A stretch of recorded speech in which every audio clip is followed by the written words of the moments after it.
He may make it. Just checking to see who's here. What happened to you? Never mind. Like, don't have to, never mind. If you're gonna ask the question, then just say. Well, I never didn't mind. realize it was past 6. I'll listen to Thanks. We'll give you sympathy. Not really. Lanny, none of you heard it, so that's all right. We'll call the meeting to order, the Finance and Facilities meeting. Item 1.02, live streaming announcement. Meetings of the Mechanicsburg Area School District Board of Directors are being recorded and live streamed for the purpose of transparency and increased public access. The live stream, along with recordings from previously held meetings, can be found on the school board's YouTube channel. On to new business.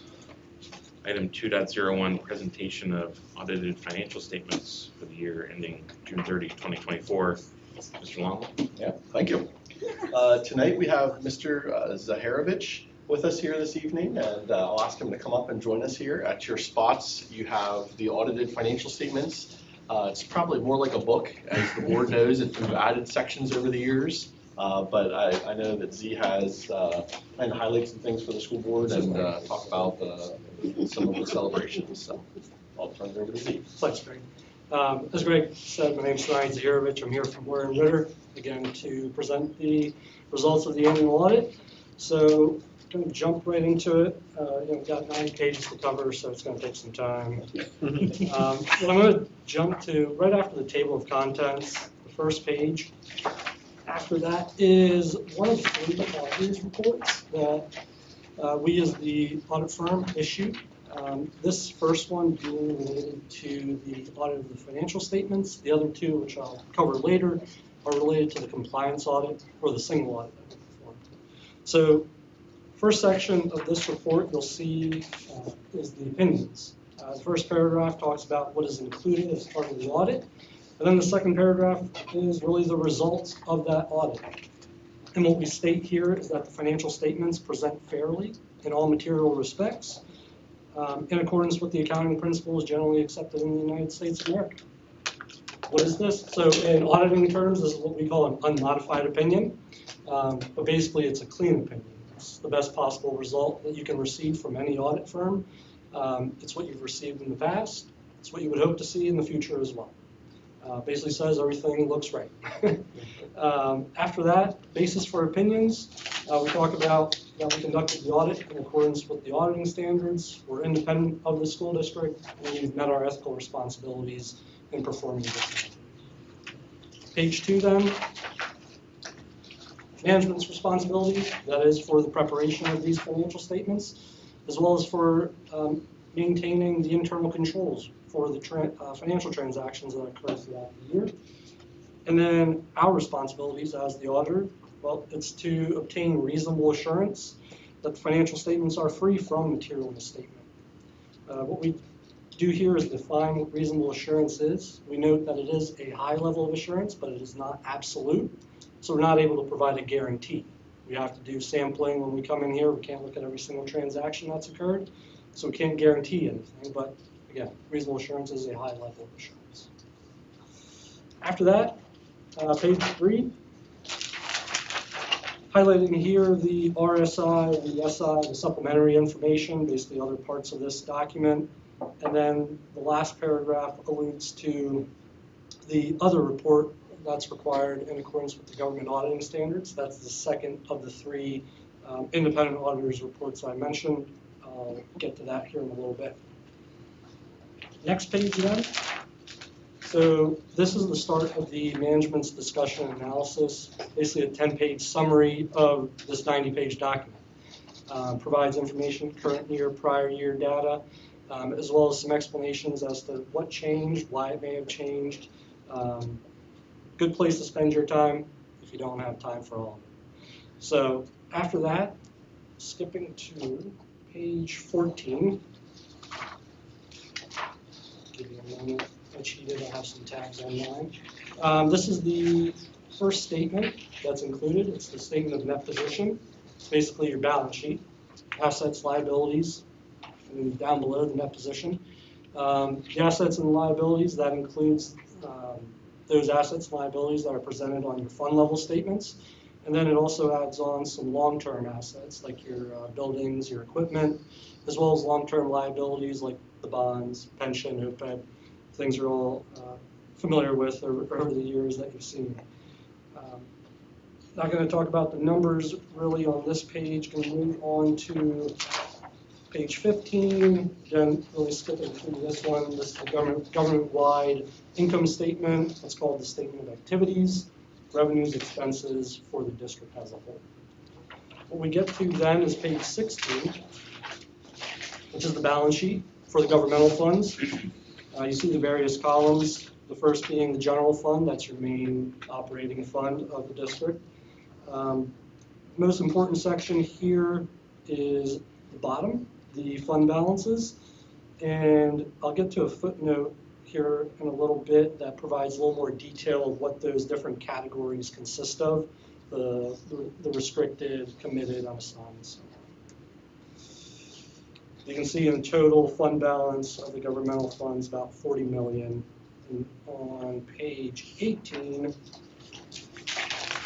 you'll see the change in the fund balance, basically going from 66 million the year before to that $40 million number. Most of the decrease being in that bond construction funds. Obviously, with all the building projects going on, money being spent on those, that's going to result in decrease of that fund balance. So we go from 65 to 40. Okay, page then 20 then. Actually, page 20. Statement of net position for the food service fund. Basically, again, the balance sheet. You see the assets, liabilities, and the net position at the very bottom, about $1 million. And on the following page is that income statement for the food service fund. Kind of midway, you'll see an operating loss number, about 2.1 million. And a little bit after that, there's a change in net position number of a positive 300,000.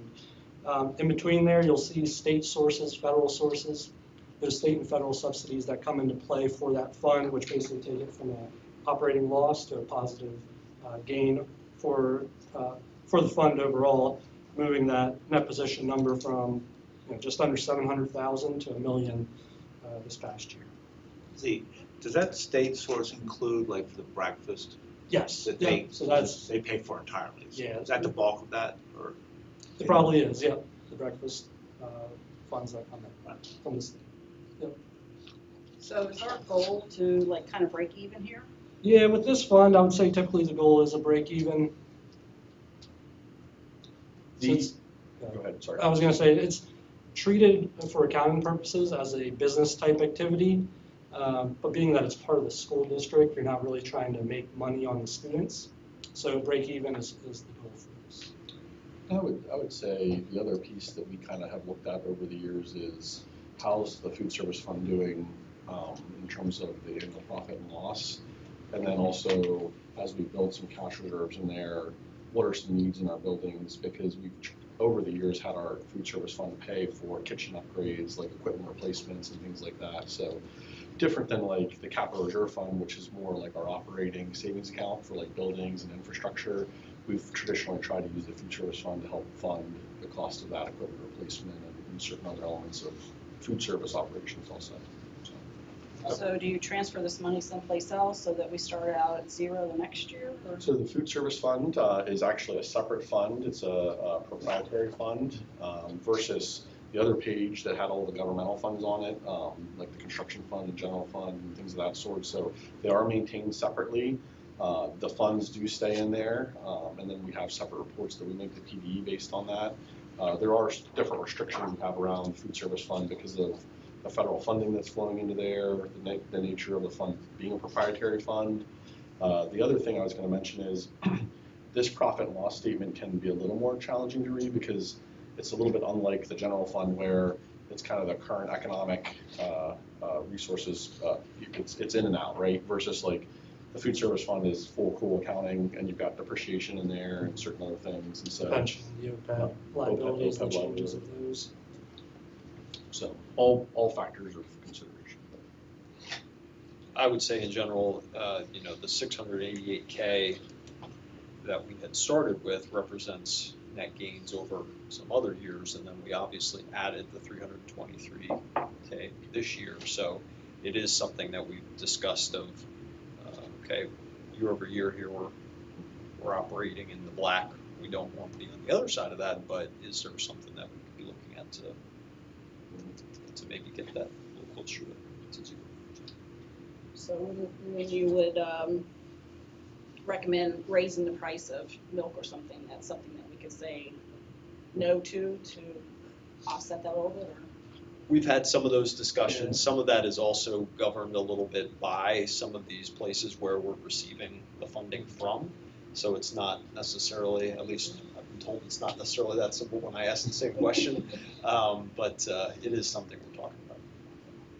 Well, in this case, it's subsidizing the general fund because we are able to pay for equipment and pay for Correct. other things at the high school, specifically the cafeteria work we're doing there. So there's one reinvestment of that. The other part, I think there is still opportunity for reinvestment in the lunch program itself too, in terms of what you offer with the dollars we have, right? So Correct. Yep. onward, Z. All right, moving on. One last fund, page 23, the fiduciary or the private purpose trust, which are the scholarship funds. Basically, you'll see there the cash and equivalents that are available there to pay out the various scholarships.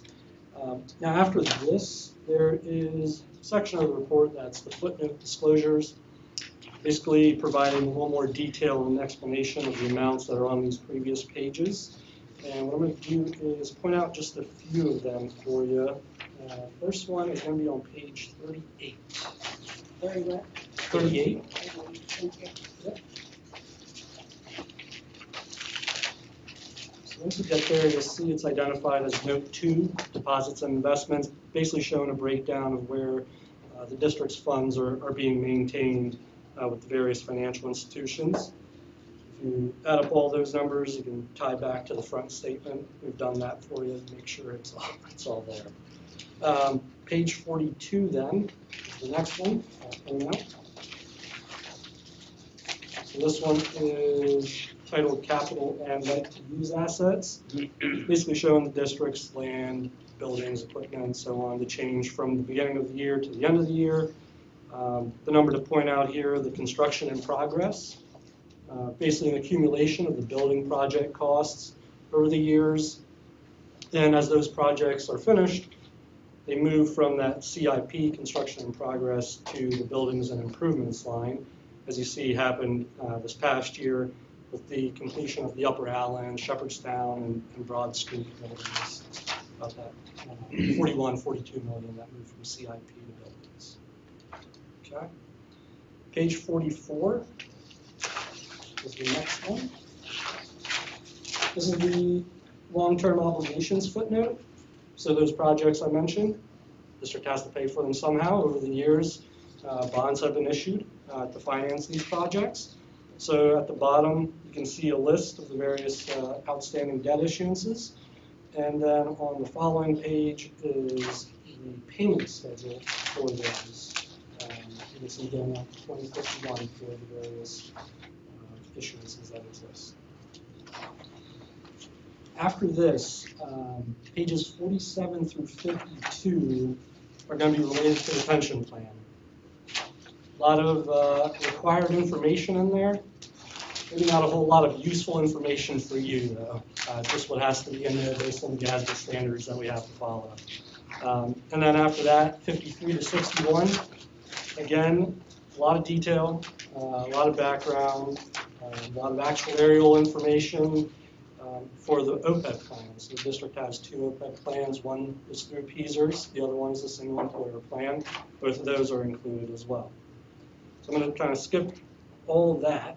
It takes out a chunk of the disclosures and go to page 64.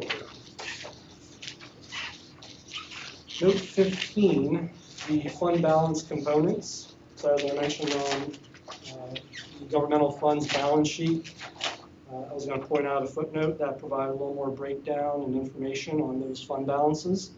So you can see restrictions for capital projects, commitments for future medical insurance claims, and capital projects as well as some debt service requirements and debt service fund for what I mentioned in regards to those debt issuances.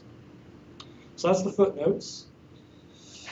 After that, there's a page basically blank, just a title page, and then page 65, budget to actual of the general fund. You can see how that's laid out for you.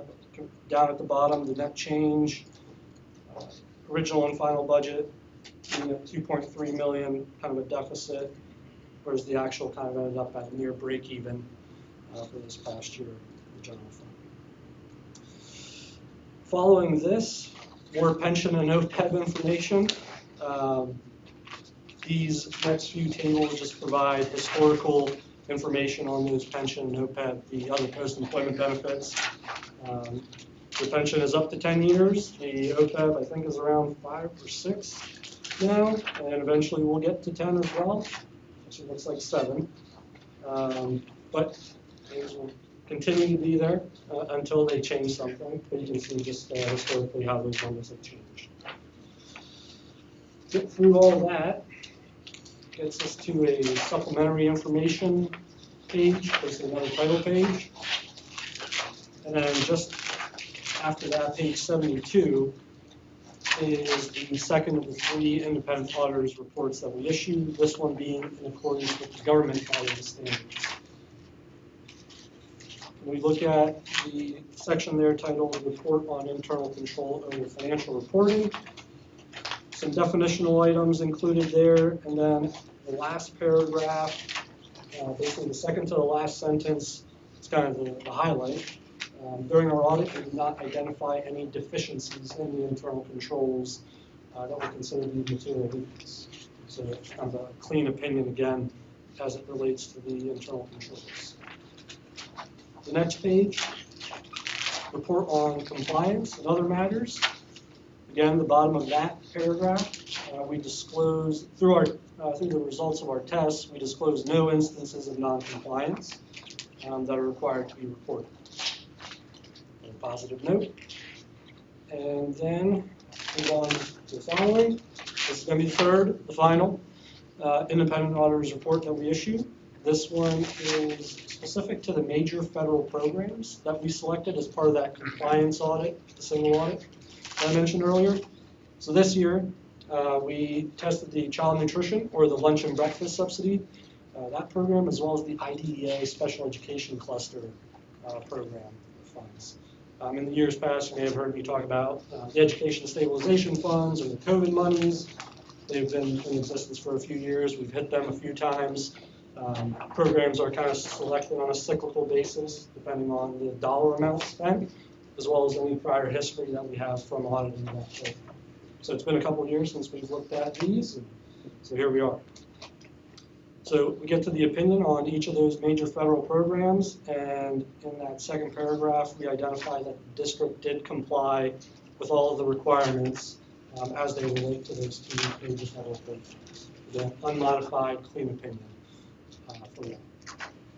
And the basis for our opinion, again, audit in compliance with the auditing standards as listed there. Second page, or page 75, the first paragraph noting that management is the one responsible to ensure that compliance occurs with those programs. And then we as the auditor conduct tests to make sure that compliance has occurred. As I noted, it was an unmodified opinion, so we state that compliance did occur without any issue. Third page, or 76, the report on the internal control over compliance. Again, more definitions as to what potential issues might be, but having not identified any, we have in the second paragraph stated basically that we did not identify any internal control deficiencies that we deemed to be material weaknesses. That was the third of the report, third of the audit reports that we issued, like I said. A summary, basically, of everything that I mentioned in regards to those reports is on page 77. So you'll see that we issued an unmodified report, had no issues with the internal controls, no non-compliance matters, as well as a summary of those programs that we tested as part of the single audit at the bottom of that page. Maybe just to interject here quickly, the board may recall we actually had a finding around procurement, particularly the food service fund, and so I just wanted to mention and acknowledge that obviously we have no findings, and so that's good news. It's all corrected. Procurement, as the board knows, there is some complexity to it because there's what the federal government says you have to do, what the state government says you have to do, there's local practices, and all of that's kind of interwoven. All that to say, kudos to Mrs. Marlin, our food service director, who worked very closely with Mrs. Ely to make sure we kind of dotted the i's, crossed the t's, and kind of tightened things up in terms of procurement. So we're happy to report there's no additional findings. I echo that, and you too, Greg, for making sure that this got correct, because I know it took some time to work itself out from just the time frame. So I'm glad this has been resolved. Good job. Stick with me a couple more pages. I just want to highlight page 79 is going to be that schedule of expenditures of federal awards, identifying all the various federal programs that the district receives funds from. You'll see kind of towards the bottom the special education cluster that I mentioned earlier. That was part of the testing on that first page. And then on the second page, under the U.S. Department of Agriculture, is where you'll find that child nutrition or the school breakfast and the school lunch program funds there that are listed. The total federal expenditures this past year, $4.9 million. And that takes me to the last piece of the report. The final page is actually what Greg alluded to as far as the prior year findings, and that's included again in this report, because that's what's required to be included. But basically, it identifies that the situation has been remedied as okay. There should be two other documents in that packet that was provided to you. A couple of letters. The first is management comments letter. The only items here are just informative. A couple of new GASBs in the pipeline that we'll have to consider over the next couple of years. That includes the compensated absences. Compensated absences, the liability for those already exists, but basically this new standard is telling us to revisit those calculations, make sure everyone is kind of following the same methodology across the board. And then the financial reporting model, GASB statement number 103, that's coming in as well. It touches on a few different elements of the financial report, but the most important being the management's discussion and analysis, basically providing a little more guidance on what needs to be included, what shouldn't be included in the MD&A. So we'll take that into account. And then the budgetary comparison. So I pointed out the budget to actual statement of the general fund. This new standard is going to have one additional requirement that's going to be included. It's going to require that statement to have a variance column for the original versus final budget, which doesn't currently exist. And then it's still going to continue to have that variance column for a final budget versus actual amount, which you see now in that statement. So just a couple of changes coming down the road. Lastly, the required communication letter. I'm just going to skip to the middle of this one, page 3. Just to point out a few of the items that kind of sum up the audit process from our perspective. Midway of that page 3, we identify no uncorrected misstatements exist, so everything that was identified is included in the financial report. We did not have any disagreements with the management team. No issues were identified or discussed. And then we didn't encounter any difficulties in performing our audit. Again, as I've said in the past, it's been a pleasure working with Greg, Bobby, and the rest of the team.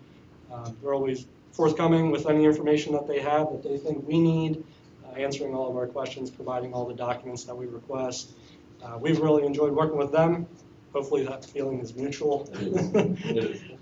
But that's all I really had to cover for this evening. If you have any questions, comments, I'm here for it. Any further questions from our auditors here? Just seems like a lot of work. We appreciate it. Thank you. Appreciate the team, yeah. Thank you, Steve. Great. Thank you. Thank you. Have a good night. Next is item 2.02, Capital Reserve Fund Budget 25-26. Mr. Longwell. Thank you, Mr. Sanker. Mr. Hoffman's going to come up and help with the presentation here.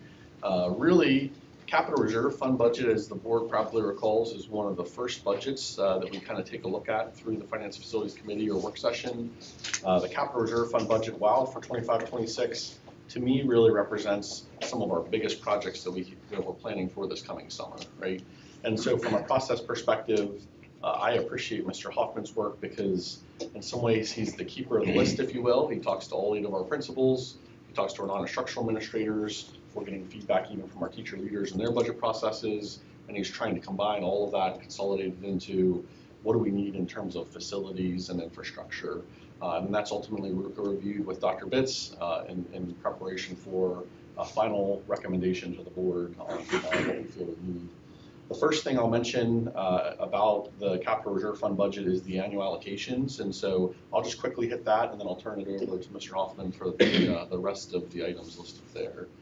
And so in terms of the annual allocations, I like to describe these as earmarks, frankly. So capital maintenance, you'll see $75,000, and replacement turf field set aside $75,000. So we know based on either prior experience with capital maintenance, these are some larger infrastructure type things that might need to happen repair wise, HVAC blower motors, things like that.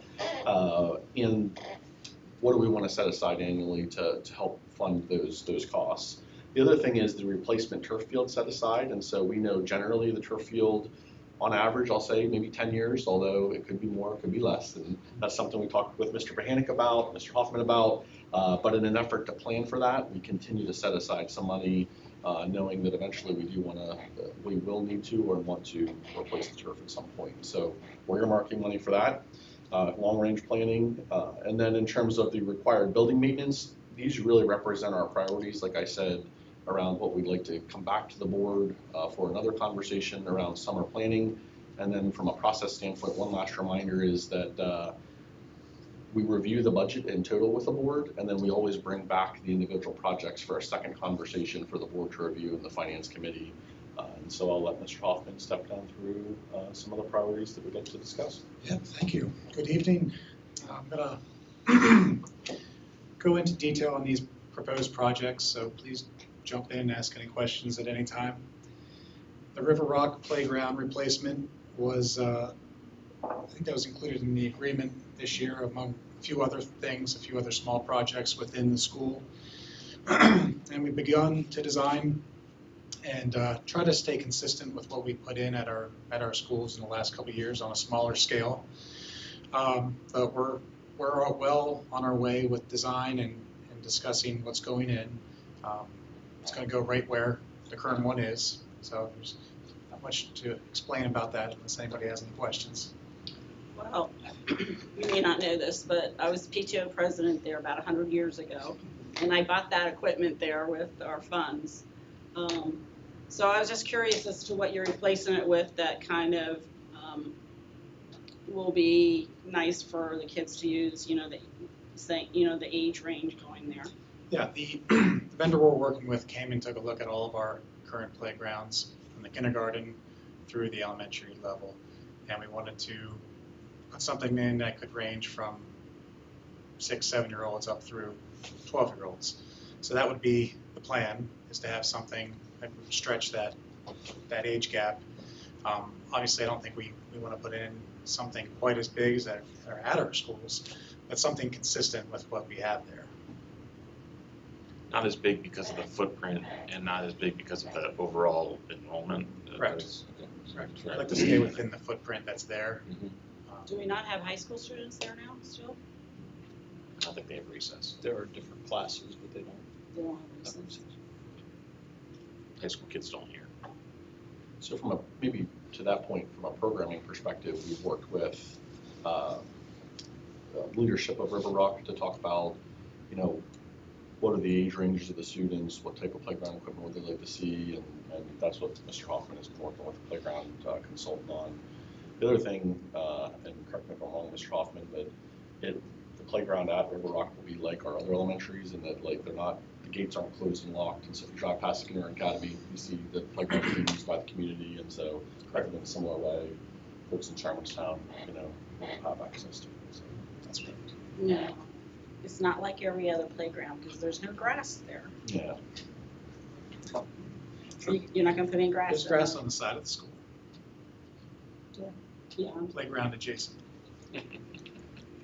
the park across the street. It'll be a nice playground. Yeah. Yes. I'm sure it will be. Well, I'm happy that we're making good on the promise to reinvest or keep up with our facility there. And so I'm glad to hear about that and the smaller projects that you mentioned there. Moving on, we're gonna skip the Broad Street project till the end, because I think we have a few things to discuss there. But curb replacement at Elmwood, this stretches the whole length of our property on Elmwood Avenue. It's crumbling, about 90% of it is crumbling, so it's in dire need of replacement. That's the Gymnasium one floor actually on the street, correct, not on the driveway. on the street, on Elmwood Avenue itself, yes. Does the borough have any ownership to that? That's ours. It's ours to take care of and maintain. That's ours. And I would say the other piece to maybe add there is the municipalities can require you to fix your curbs. They haven't necessarily purchased about this particular one, but as we assess facilities, we've just been trying to know, you know, when do we address what and in what order, and so this is the next bucket as far as curbing and sidewalks and those sorts of things. Right. The size of that project, is that done in-house or is that? No, we would probably bid that or do some sort of joint purchasing, cooperative purchasing. Yeah, it wouldn't be an inside project. Gymnasium floor at the middle school, we would like to refinish the floor, which would include extensive sanding of the floor and sealant, repainting of lines and graphics, and then applying finish on top of that. It's give it a fresh look. It's starting to, the finish on the edges of the gym is starting to peel up, which is a sure sign that it's in need of the refinishing, which usually you would do about every 20 years, and we're 23 years in, so that's right. That's the first time since the original. Yes. And you can only do that? You can do that about 3 times, sometimes 4 times. That's because of the sanding, I Yes. assume. Yeah, because you're taking the wood floor down. So is that something you don't do that internally? You have No, somebody we- else come in and do this? Gym floor, wood floor specialist. Because we refinish every year in-house, which is just a quick buff and refinishing, and that gets you to your 25 year mark. Moving on, masonry repair at the middle school, and this is the masonry vertical walls on top of the roof. This would include caulking and sealing. Sealants, masonry joints, they're all starting to deteriorate. And we've had some leaks over the last couple of years that we've assumed were roof leaks, and we've brought our contractor in, and they let us know everything looks good up there. It looks like it's a masonry problem. So we got an extensive, we got some people to come in and take a real good look at it, and it's suffering. So we'd like to address this summer while there's work going on up there, because it's going to be something that wouldn't shut down the school itself, but good time to get in and jump in and do it while the school's going to have a lot of work done. I think that's a good point that often makes, and something, you know, connected to the conversation around summer projects and construction is also where we locate summer programs. And so as we've talked with Dr. Bitts and our administrators, you know, we're already doing the middle school project potentially, and that's something we'll talk about a little later this evening. you know, the gym floor, we have an auditorium lighting project, we're gonna have penciled in there to be done. And so it's just a good time to just take the middle school offline, and then relocate other summer programs around in our other buildings. And so we're always looking at that in, you know, conjunction with each other to say what summer projects are happening, but also what are needs of our summer programs that are still running over the summer months, so. Okay, moving on from that, I guess we will circle back to the Broad Street replacement HVAC units. And this proposed project is very similar to the one we proposed last year at Elmwood and completed this past summer at Elmwood, which is replacing old, outdated rooftop units that have hit the end of their life cycle. Components and replacement parts are now outdated and near obsolete. And we knew this going into, or I guess as we were finishing our construction projects, we knew we were gonna have to come back to these schools and look at these HVAC units, and we've come back around. So Elmwood was last year, we're proposing Broad Street this year. It's on a smaller scale, it's not as many. I think Elmwood was 19, Broad Street will be 7. We would like to ask possibly for your blessing to get a jump start on this project because of procurement of equipment.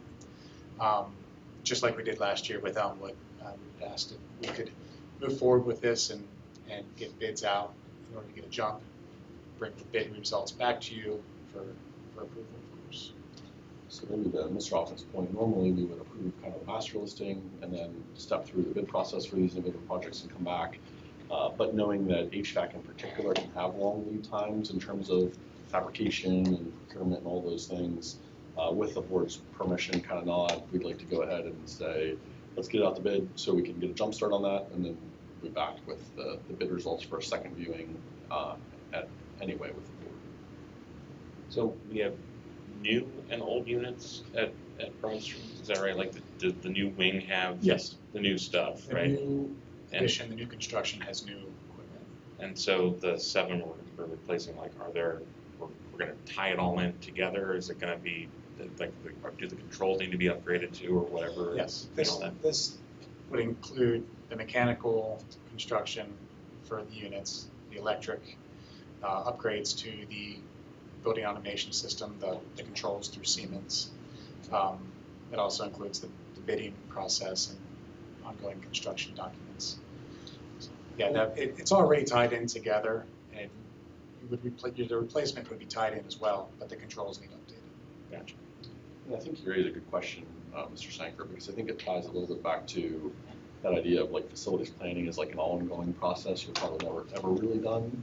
And as we went through all of our renovations, we did try to consider the balance of how much do you replace now during the project versus how much useful life is left on some of the equipment, particularly infrastructure. And so with things like HVAC units and roofs, depending on how much life was left, we said, well, some of it might be in the projects themselves or some of it might be deferred, and then we know we would come back to it through the capital reserve fund. And so as Mr. Hoffman shared, we had done that last year with Elmwood to try to catch back up or to address what was needing to be addressed because time had gone by and lapsed, and likewise with Broad Street. And, to be fully transparent, I would expect that we'll have this conversation in the coming years about some of the other elementary schools too, because we know there were some other HVAC units that we're going to have to be continuing to look at. So, In reality, we got what, 5 more years out of these Yeah. from when we did at least.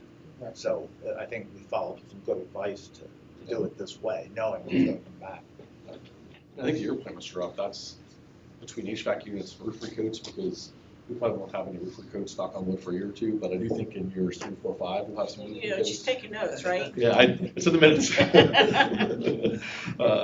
But you know, we did try to get, you know, if there was an opportunity for some of these things, especially with how big the price tags are, if we could get another 5, 6, 7 years out of them, then that was our intent. So, And it's substantial over that. yeah. So you do have the money for the 1.8 million as opposed to borrowing. Yes, in the capital reserve fund, yes. Yep. So our plan would be to move forward the entire capital reserve fund budget for the board's consideration at the February board meeting. And then with the board, finance committee and the board's kind of nod, we'd like to work with our engineer to go ahead and get the Broad Street project out to bid, just so we can kind of keep a timeline and pace there, knowing that we'll be back in February to have the board review the final results. Seems like we have enough to move all that forward with any other pre-work you feel you need to do before we get to that. Go ahead, John. No, it's just, Jason's the only newer member here, but any of these projects that we approve in the budget that are over, what, 25,000, they come back to us again. It's not authorization just to do it. If it's less than that, they can.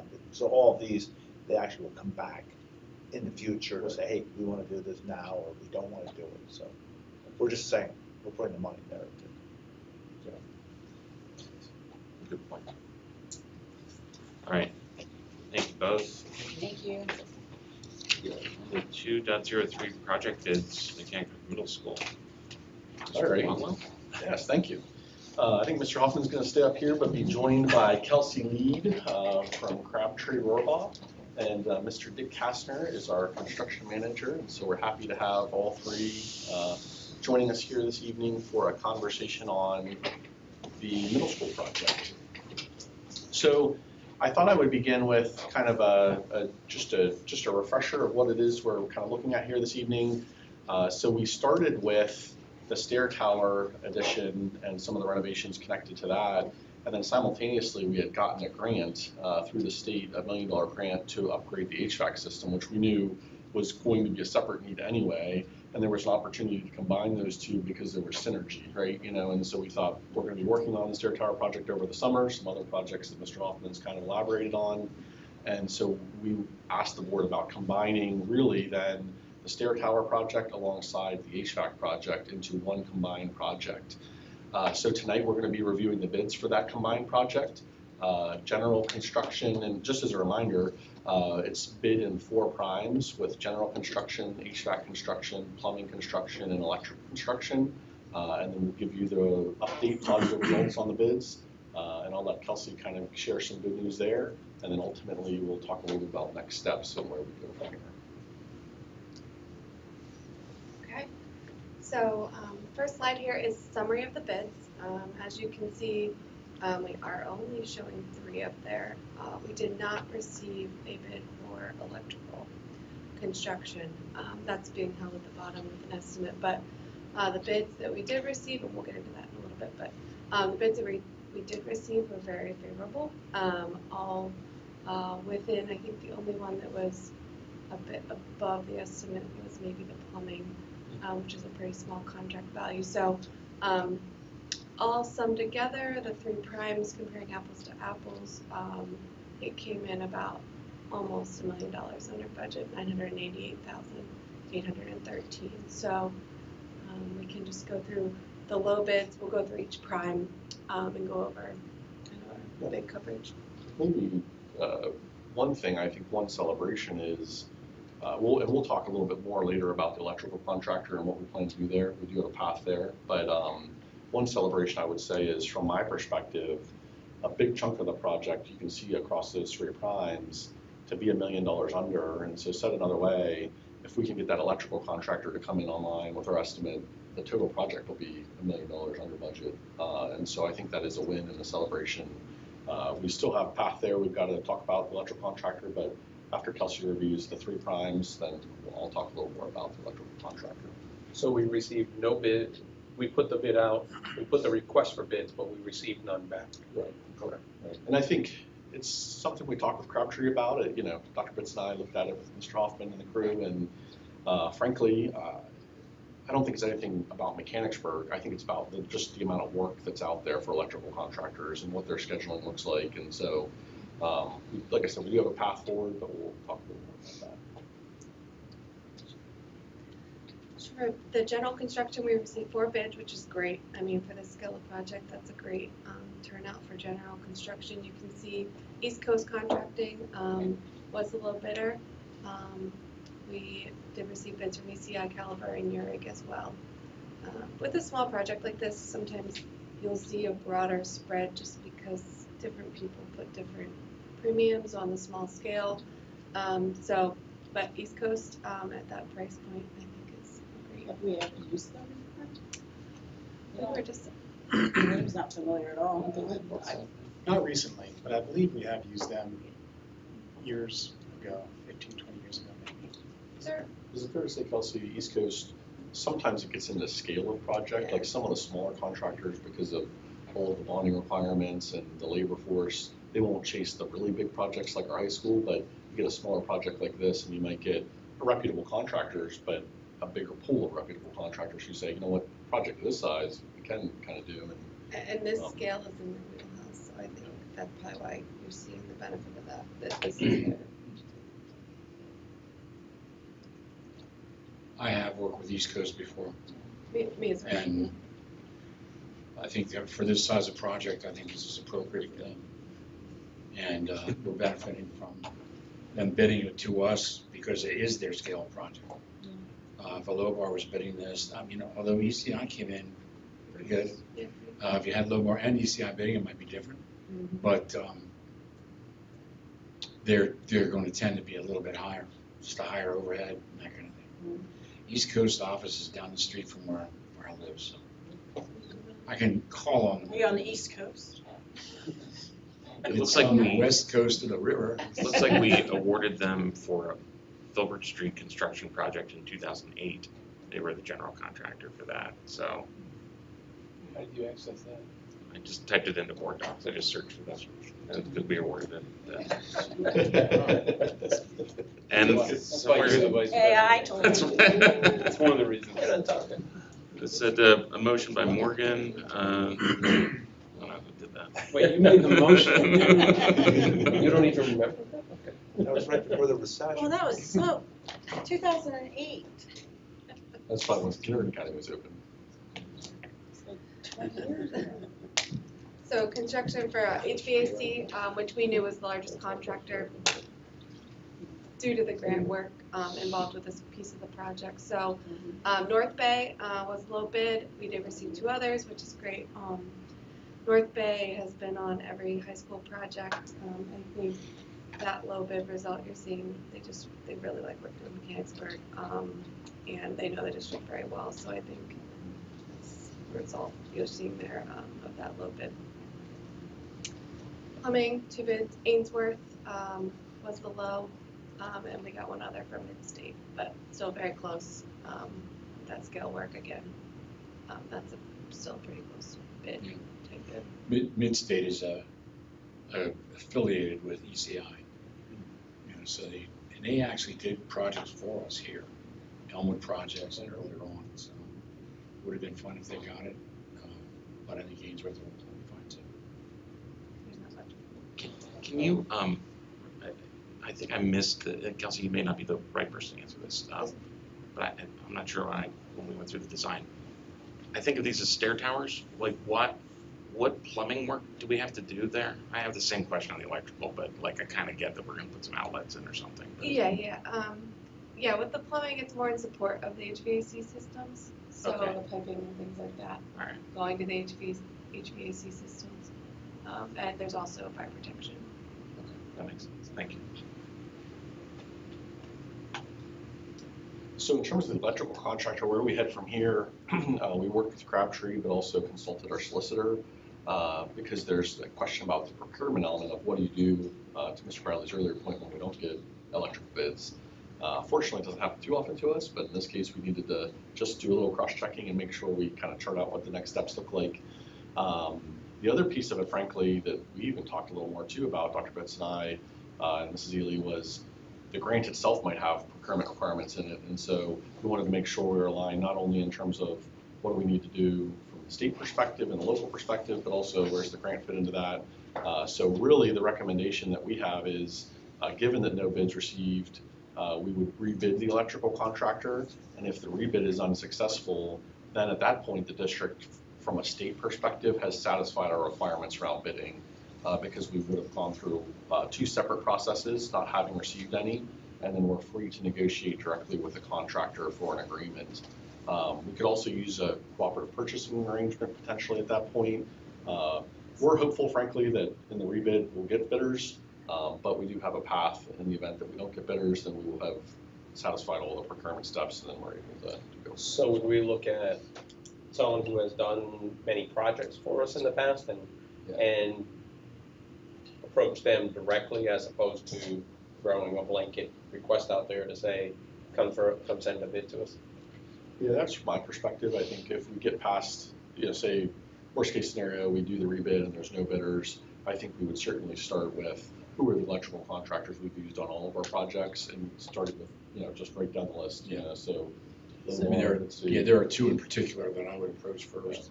So, like, would you go to them and say, we have 33,000, and can you do it for this job? You're not gonna ask them to bid it at that point. If the rebids, yeah. I start at 33,000, and I was gonna say, see what they can negotiate back. Maybe that's why we haven't gotten any elections. It's a good question. If we do get to that point, I never like to tell them our number anyway. And we would try to get the best number possible at that point. Because you wanna hit that $1 million mark. Yes, we want to keep the savings. That's where You know how much I'd you be pretty need. comfortable just saying, can you do it for 600, whatever that was? Because we would be well within our, and then we'd be $1 million under, right? Well, you're what, 12 off now, so you need to go, it's just 600 even, okay? So this is a I pretty would large be scale willing to project. say that. Yeah, from electrical contractor, 600,000 is a fairly good sized project. I think so. Probably not. I was just surprised if we didn't get any bids on it. I think what was said before is right, though. There's That work out there now. There's just a lot on the street, Especially summer work. Yeah. and We're early, I think we're ahead of the curve with it, but still. The electrical, those contractors are less likely to have a specialist who responds to these versus the general contractors, right? Like there's sort of like you gotta stop doing what you're doing to respond to our bid, what I understand, right? They're just smaller shops. All that said, in terms of kind of an overarching timeline, so with the electrical contractor that we kind of talked through that process with pre-bid, we would like to move ahead with a recommendation to the board to award the bids for the 3 prime contractors that we did receive, and looking at those at the February 11th board meeting. To me, the significance of this is, especially the HVAC with the lead time, I'm not happy that we have to rebid one of them, but the fact that it's electrical contractor is better than the HVAC contractor. And so by rebidding electrical, but moving ahead with the awards, we can let all the other primes go ahead and start procurement and thinking about summer and scheduling and labor. And then we'll come back to the board, hopefully with some additional bids on electrical at the February 25th Finance and Facilities Committee. And then if all goes to plan, we would be awarding bids potentially in March. Ultimately, some site work outside, beginning in the spring there. And then our goal is a summer project, but particularly completion by early August. Further questions? Thank you. For the auditorium change order? Are you all hanging out for the change order? Auditorium change orders next on the agenda. All right, so this is another update from where we've been with this over a couple months. We know that this was a space at the high school that we were looking to continue to revamp a little bit as it was coming together in the stages of construction. So we had really the considerations we were trying to identify with it was the fact that we do support a wide variety of programs within the auditorium, and we wanted to make sure that the design of that space in terms of paint and all those kinds of things allowed for all those different programs to be able to use it effectively. Wanted to make sure that we reestablished the focal point on the stage, making sure that we were addressing any low light situations and the long-term durability. So ultimately, in order to be able to start to address those issues, and many of you have been in the auditorium to see some of the continued design work, because we did repaint. So the repaint can be seen there on the left-hand side and the right-hand side with the grays now instead of the all black. So that is all in place right now. The last part is really to finish off the trim, and this was where we needed to be able to get some quotes and be able to bring that back to you, because it does pass that threshold where we needed to be able to have the change order approved by you. So ultimately, the last step is to have these laminate panels along the side of the proscenium, around the base of the stage, and around the side here. This is really the same kind of woodwork that is in the other auditoriums or all-purpose rooms in the elementary levels. If you think about the prosceniums there, they've got very similar kind of light oak, whatever the specific wood is, out of my wheelhouse there. But the lighter wood around the edges. On the bottom, it was really important that we moved away from the painted bottom of the stage because that obviously gets beat up quite a bit, whether it's moving things against the stage, whether it's obviously in musical season doing different things right up against the stage there. That's a high traffic area. We wanted to make sure that the durability there was strong. So same laminate panels across the front. And then the last piece that's an add-on is just this wood trim that goes around these paneled areas and around the top here. So all of those trim pieces then take us to this part 2. We've already taken care of part 1, doing the paint work, and that was obviously something we discussed before. It was under the number to officially need to approve, but obviously we talked about it because we do know that the total change order is above. So the millwork upgrades that we just looked at, the trim upgrades would be about $59,000 for a total change order of $79,000. And ultimately, we're in pretty good shape right now. Mr. Kozlowski was actually pretty happy that we were able to kind of pause everything when we did, because they're obviously in musical preparations right now. So ultimately, we're looking to be able to present it to you here tonight, the trim upgrades, then be able to vote here in February, and then ultimately schedule it for during spring break, which is after the musical. There's really kind of a window between when the musical is over and before the concert season begins that we can get in there, particularly over spring break, to be able to get the trim work done. That's it, unless there's anything else you add to it. I think it's going to finish it up very nicely. This change order is what percentage of the project? Do we know that?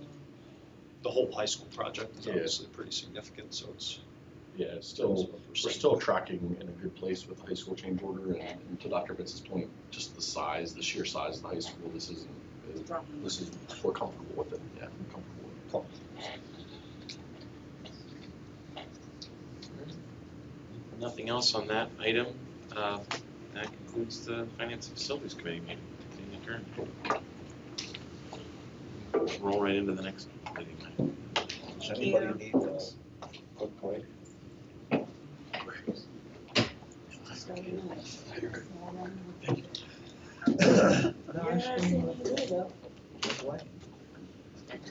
Is he aware of another meeting? I'm done.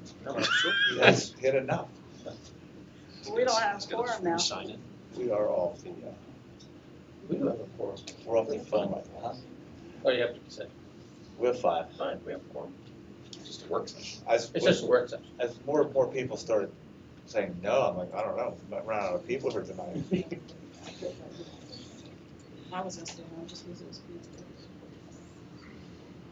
His 60th birthday. So he said. No, we were going back and forth today, and he said, well, it was time to go by so fast. I said, well, because I just can't believe I was as long older than you, so he couldn't believe I was older than him. Where did you see him? Or you just, I messaged him about oh, it. Like, social media.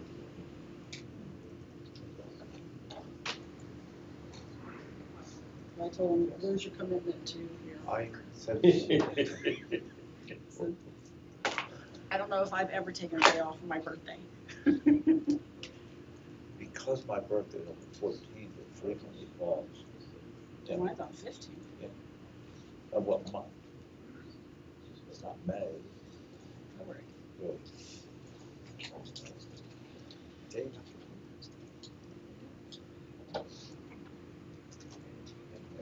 Well, you can pick up. We have been here on Valentine's Day. Yeah, you can pick up the election stuff as of this week. It's good to know. Thank you. Yeah, but you can't start until the 18th of February. So what are you gonna do? Let people know. We need to file. Let us know. I have until March 18. 11th, 12th. 18th is the last day no, 18th is the last day to file objections. I don't know what that, I object to him petitioning for votes. So Hey, you can object to signatures, you can, which is why you always want a few more than the minimum number in case if somebody does.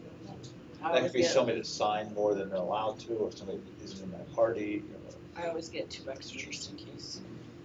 I The try to most stay, frequent thing I try to stay happens under 5 pages. You're allowed region 3, You know, just Once I hit 5 pages, I know I've had one person on me. I see something. So you can only sign for one, Thanks for coming back, Lane.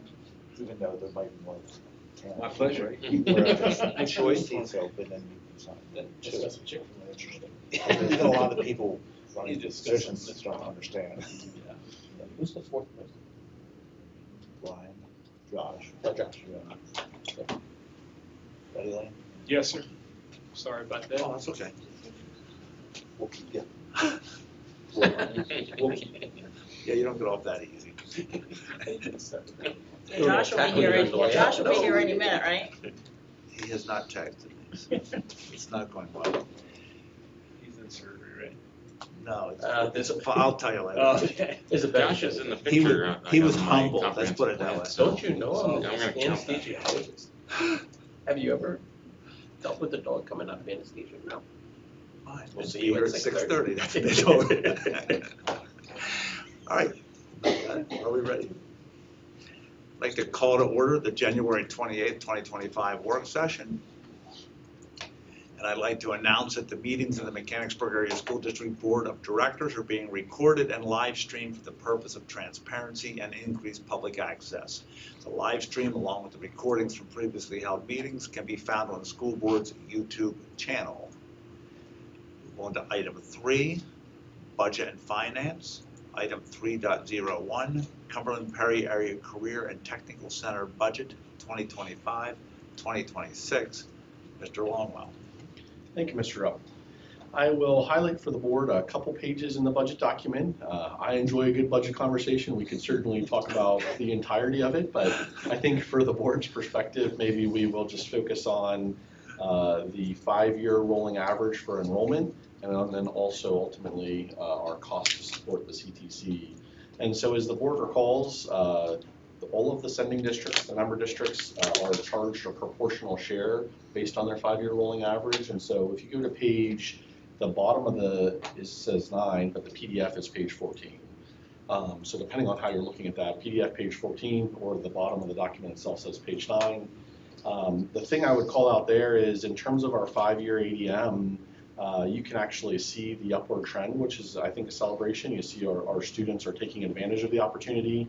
And so back in 1920, 2021, in years 1 and 2 of that analysis, we were probably in the 70s in terms of enrollment, rising to the 80s. And then these last 2 years, we've been about holding steady at 96 for each of those 2 years. What that does translate to, though, obviously, is as the average increases, so too does our proportional share of the tuition to them, which is fair. And so when you look at the next page down, then that shows the district's cost for 24-25, which is the year we're currently in, and then looking forward to 25-26, what our proportional share would be for that next year. In terms of cost, we would be looking at an increase from about $585,000 to $615,000 approximately, which is about $29,000-$30,000 when you look at year-over-year increase. And so I think there's probably 2 factors there. One is, just like our budget, they too have increasing costs, and so that's going to flow through the calculation, but so too is our average proportional share based on enrollment. And so both of those factors ultimately impacting kind of where we're at. So, any questions there?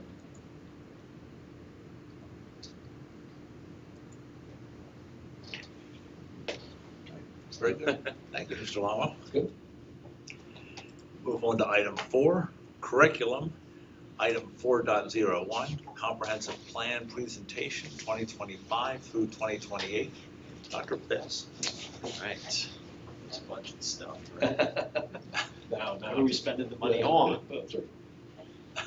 very excited to share with you updates to our comprehensive plan. And we talked a little bit about this a couple different times as we were entering into this season and as we were gathering some feedback from stakeholders, but now get to share with you tonight the fruits of that labor and be able to share with you what we are looking to be able to tackle here over the next 3 years.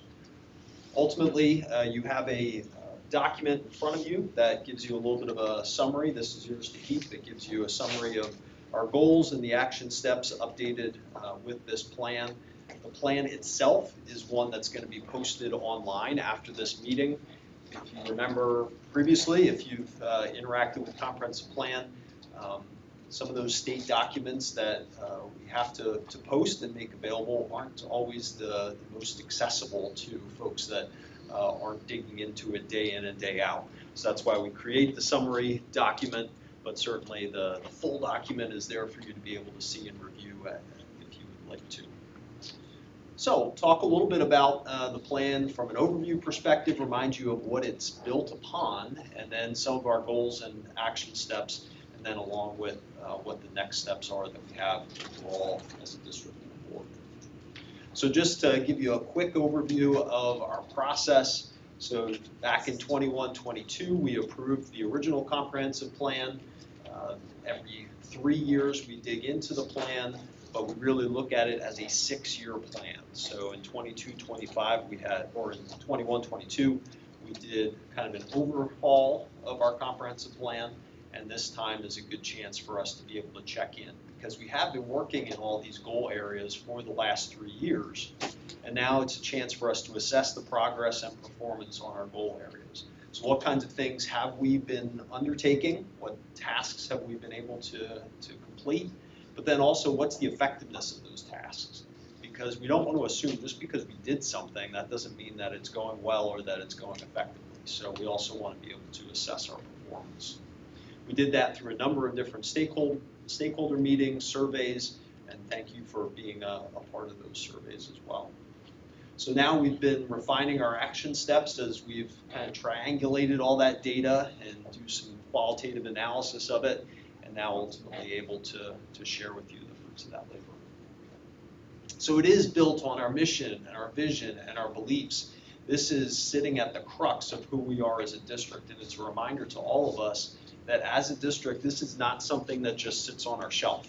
This is something that is a living, breathing document for us that we look at constantly, we align our efforts with constantly.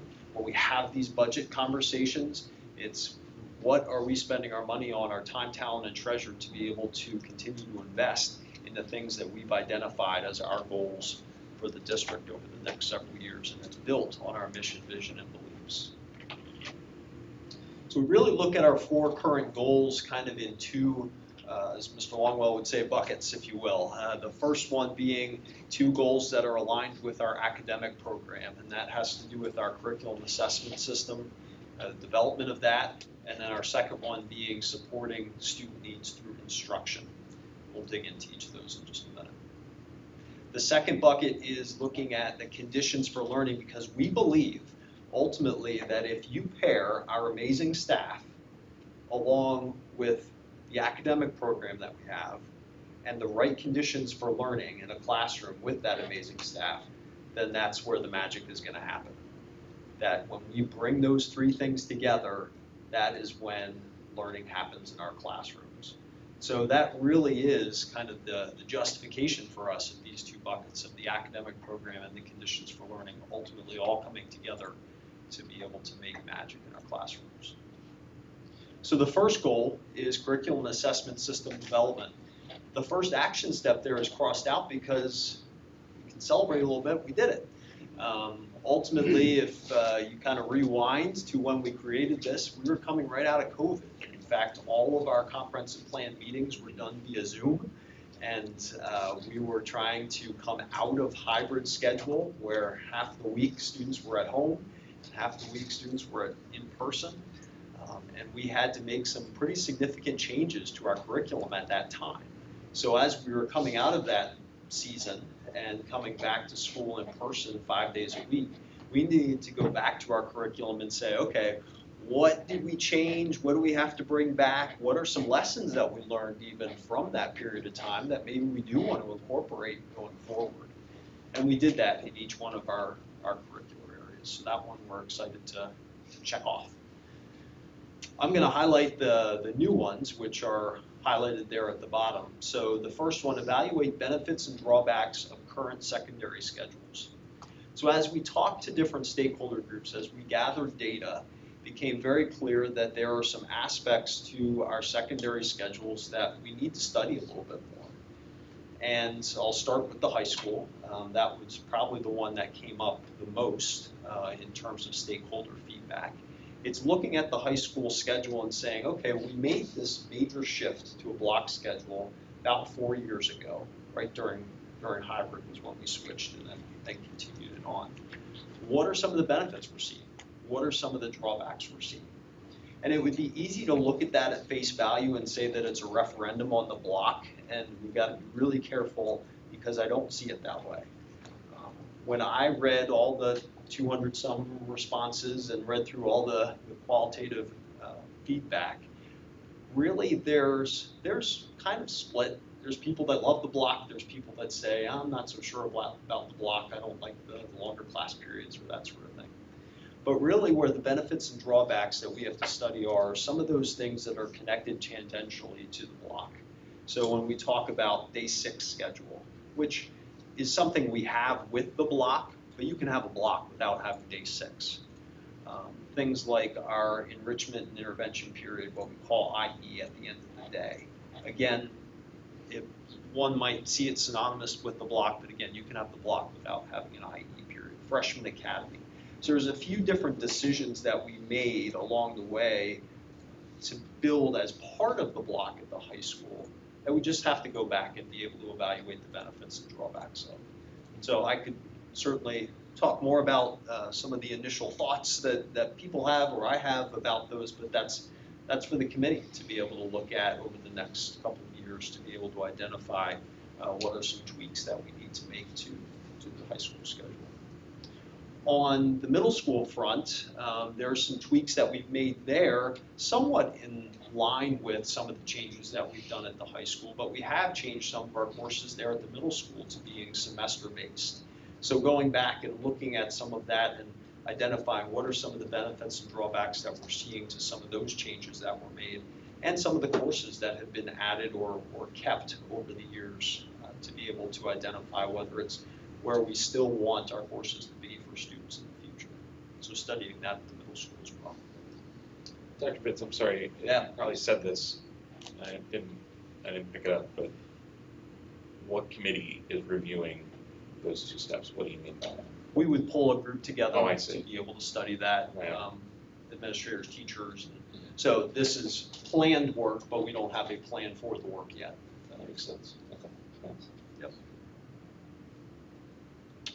Last one, expand academic offerings to incorporate innovative coursework. Sprinkled throughout the feedback from different stakeholder groups, again, families, teachers, we've heard about different kinds of innovative coursework. And I will say STEM because there were lots of things that were mentioned that I know are connected to the idea of STEM, but not everybody necessarily used the word or the acronym STEM when they were describing it. But talking about how can we continue to add new offerings, whether it's new electives at the high school or whether it's beefing up STEM opportunities for our elementary students. How can we continue to expand those kind of offerings for our students?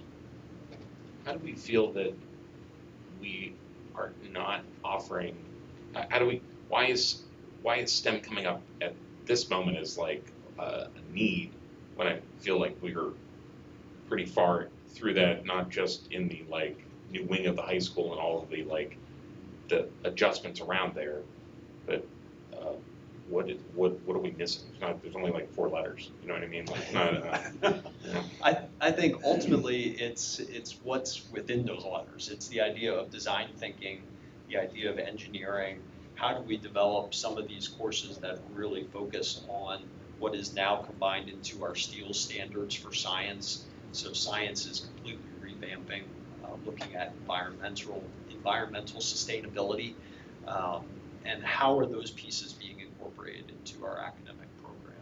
I would agree that the infrastructure is now there at the high school to be able to do some pretty cool things. And obviously, we have the new hydroponics Day 6 class that's coming online. So there have been some pieces that are there. D4C at the middle school is something that we've had for quite a few years, but I would also couch that kind of in these two blocks of, okay, we've done it for a while. What have we seen that's good? How do we continue to evolve that class in new ways? So there are things happening, but it's something that people are still hungry for, and we do need to continue to evolve. So will you create action plans or action steps for those two new ones for each level, elementary, middle school, and high school? Or just pick a level you think can benefit from it? Well, the first one is specific to middle school and high school, just looking at their particular schedules. The last one, I think it might vary between levels, because obviously you're talking about elective courses at the high school versus what's something that should be added to the full elementary academic program. So I wouldn't necessarily see it being just one group that would be studying that K through 12, but there's obviously implications for whatever's decided at one level against the other ones. Hope that answers your question. Well, you're talking about the STEM, and you would want that, maybe not K, but, 1 through 12. Yeah. So I can see it hitting every grade level. And thankfully, with the STEEL standards, the new science standards, that does include those STEM elements. So there is a kind of a backbone that we can lean on that gives us a K through 12 articulation of what should be studied by 2nd and 3rd graders versus 9th and 10th graders.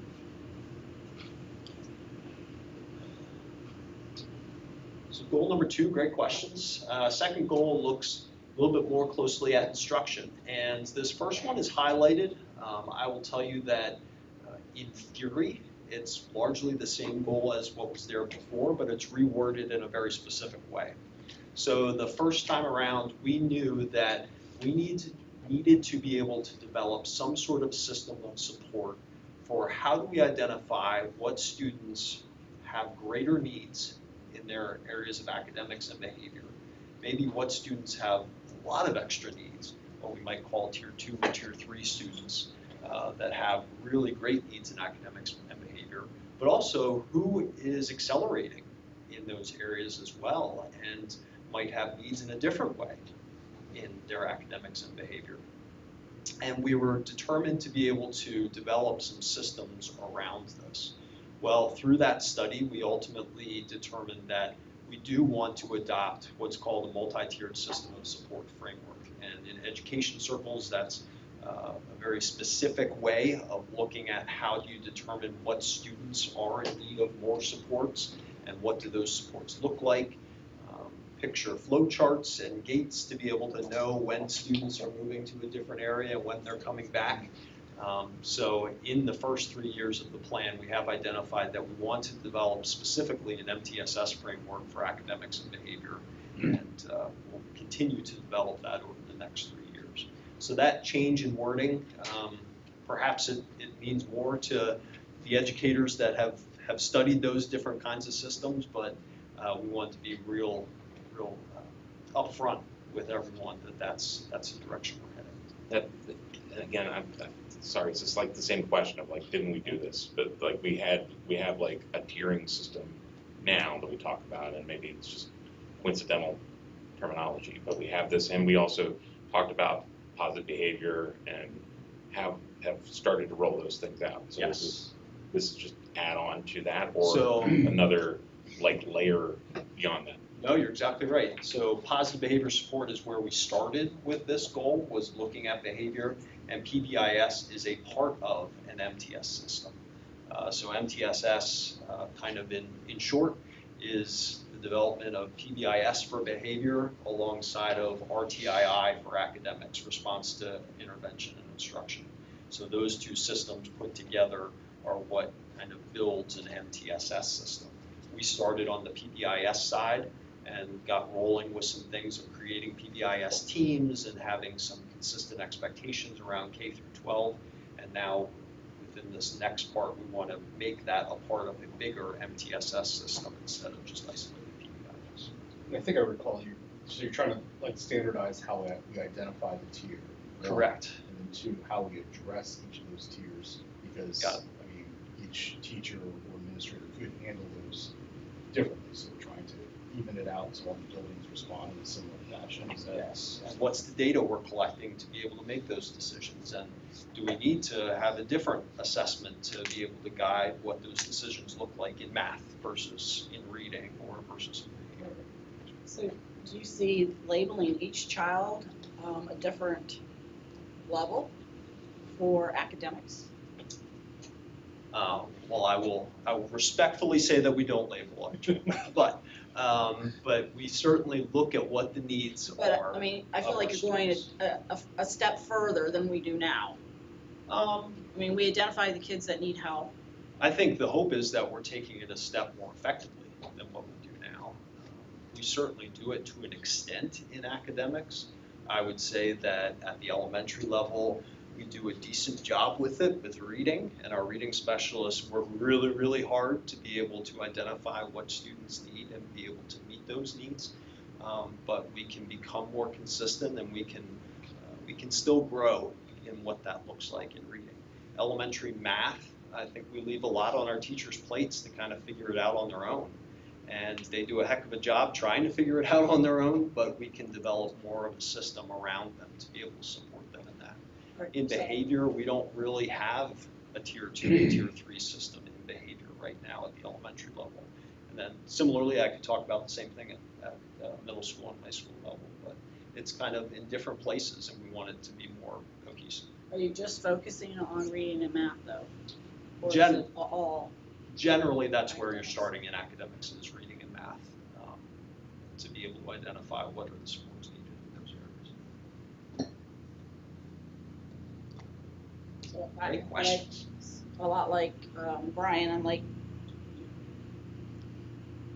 I guess we need to understand, what do you mean by taking the next step?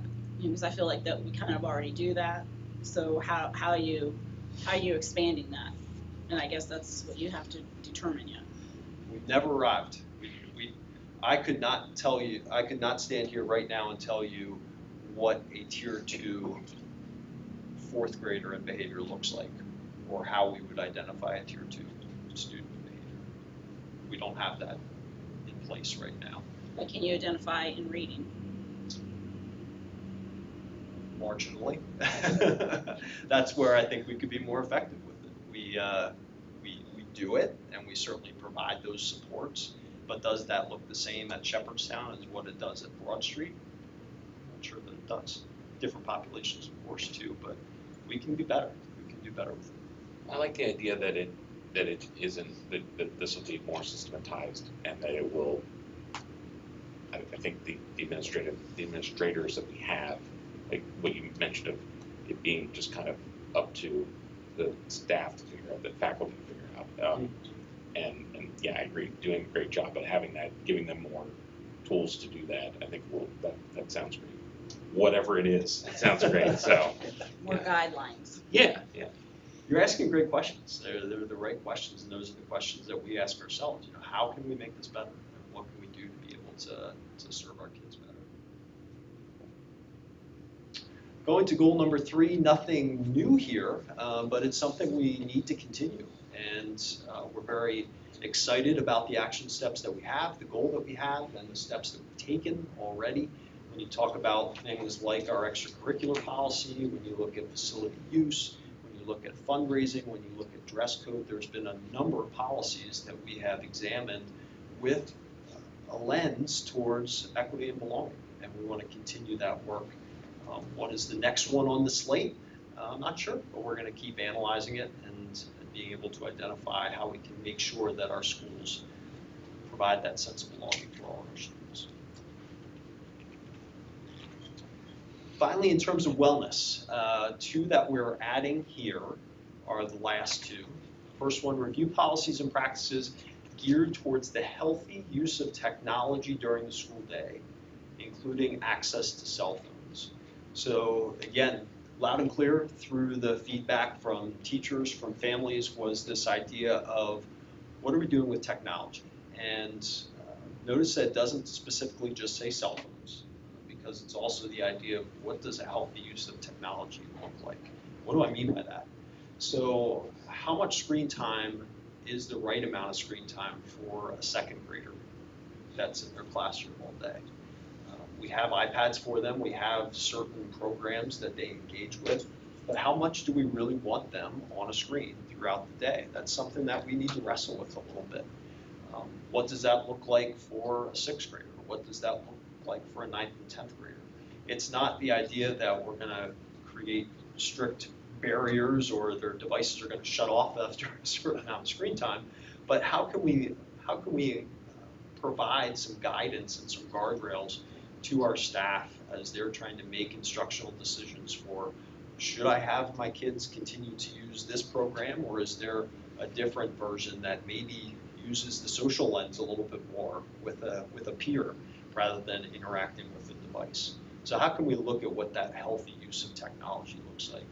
And then, of course, the part that came through perhaps even louder was, what does access to cell phones? What should that look like for our students at different levels?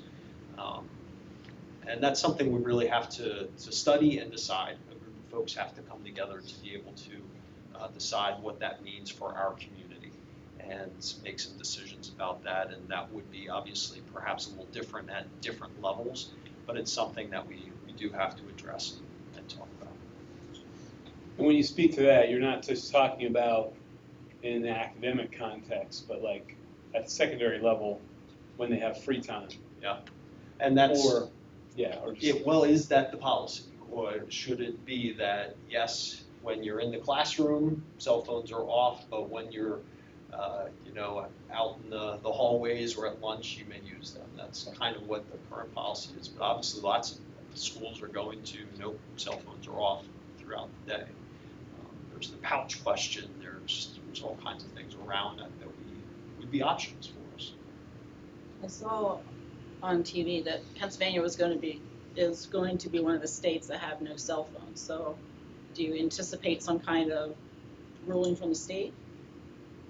I would be very surprised if that happens. I think we are a state that generally leaves the details of these kinds of decisions up to the local district. So I would be surprised if the state would tell us one way or the other yes to cell phones. So, been surprised before, but I was wondering if you knew of a mandate coming or something. And the last one, intentionally schedule student and staff time to maximize value. I think one of the things that we have to recognize is that there are more and more complexities and more expectations on our students and our staff all the time. And how do we make sure that when we're talking about instructional hours, instructional days, when we're talking about staff-only time, that we're maximizing the value, not just from an effectiveness standpoint, from a productivity standpoint, I should say, but from a wellness standpoint as well. How can we make sure that we're maximizing the value and what we're having our students and staff engage in and day out? And obviously, what we'll talk about in a few minutes with the instructional calendar, I think is one step towards that as well. But we want to continue to make sure that our schedules reflect maximizing that value for staff and students. So where do we go from here? So following tonight, the plan, which is a number of different documents and the summary document, will get posted on the website for public review. It officially needs to be posted for 28 days. It will be posted longer than that because we'll come back for our vote for approval in March at the March voting meeting. So if there's folks that want to share opinions about it, there will be several meetings or a couple meetings that folks could do that, and time for people to be able to share their feedback before we go to approve it in March. So the new steps that you added on tonight, is that something that a committee has determined that needed to be added on because of the feedback from the surveys, or is that something that you did? Yeah, so it was ultimately gathering all that feedback from different stakeholder groups. And that was kind of in the December, January timeframe. So we had, I want to say, about 12 different groups of staff and community and ourselves, Wildcat Foundation Board we went to, yeah, lots of different groups that we went to gather feedback from. And then we continued to whittle that feedback down, triangulate it, and identify what the trends were to be able to identify these action steps.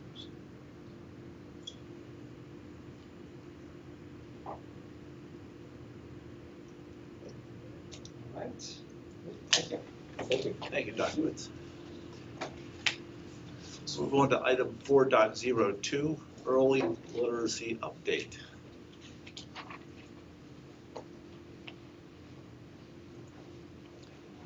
I don't know if we have to continue standing. No, that's all right. They'll take the shift from here. Looks like today was maroon and gray day. Just It aware. is the maroon and gray day. What's funny is none of us actually talked to each other, and we all showed up today in maroon and gray. So, That table's great. well, thank you all for having us here tonight. We're excited to be here to provide you with an update of our journey with early literacy. So, just as a reminder, where we are, if you recall back in August, we came here and we gave a presentation on Goal 1, what we're working on with our elementary and with our secondary. With our elementary focus, we have 4 areas that we're focusing on this year. The grade 4 and 5 social studies integration into English language arts. We're doing our K-5 exploration of the STEEL standards for Pennsylvania. We're reimagining what fine and applied arts looks like to include technology and engineering with that STEM aspect. So that's great that that came up in the comprehensive plan. So we're already working towards that step. But tonight we're here again to talk about the advancement of early literacy at that K-3 level. Again, going back with that advancement of early literacy, so that strong Tier 1 program, so if we talk about MTSS, Tier 1 is where we want at least 80% of our students to be successful with just regular core instruction in the classroom. That's what a strong Tier 1 program is. So to ensure that strong Tier 1 program for early literacy, we had the goal, the sub-projects of identifying the time allocation, so how much time is necessary for teaching literacy at that K-3 level, building our teachers' confidence in their ability to be able to instruct and make those instructional decisions, and then developing our leadership capacity as well. And then the final step was to also recommend an early literacy program. So thinking back to our previous board presentations, in August we were here and Mrs. Bachman discussed the compelling why. So why literacy and why now? And she talked about the process of the early literacy committee that started last spring and the projects that we went through to investigate and create our guiding principles for early literacy. Then in October, we had Ms. Rogalski and Mrs. Gothard-Shoemate here, along with Mrs. Bachman, to talk about the process that we went through for selecting pilot programs. Tonight, we are here to update where we've been with our pilots since October. So I'm going to pass that on to Mrs. Bachman now, and there she goes. Good evening. So during the months of November and December, we took strategic steps in preparing for this month's pilot launch. And those steps really centered on equipping our teachers, better positioning our students, and communicating with our families. So the pilot teachers participated in a training session from CKLA, so the program's consultants. They came out on site and did some training to equip them and help them build understanding around the program.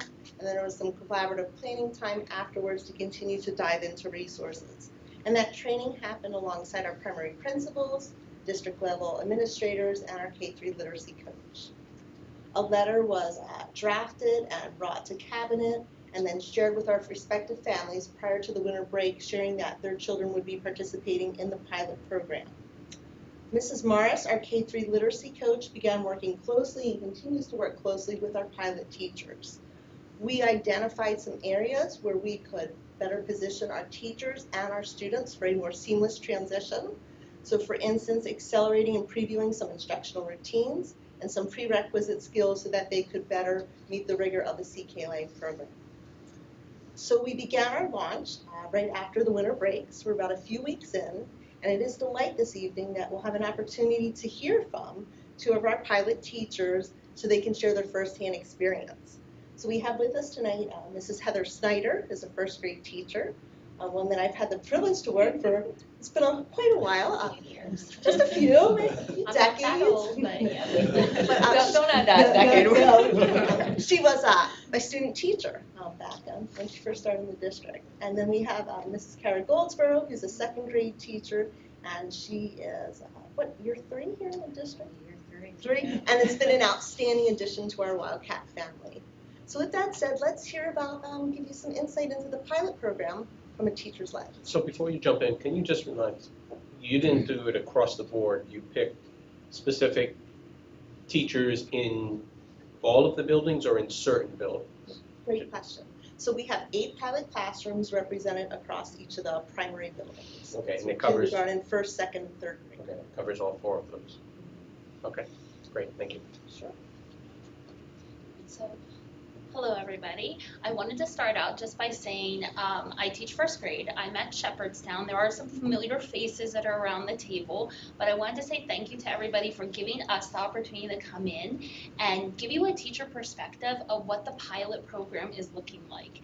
There are a lot of amazing things that I think we could share with you, and there's a lot of excitement about what is happening in the classrooms, but we were asked to try to put it all into a 2-minute time frame. So I'm going to try to contain my excitement and just focus on 2 main things that are happening within my room that I think would be really enlightening for you to hear about the experience.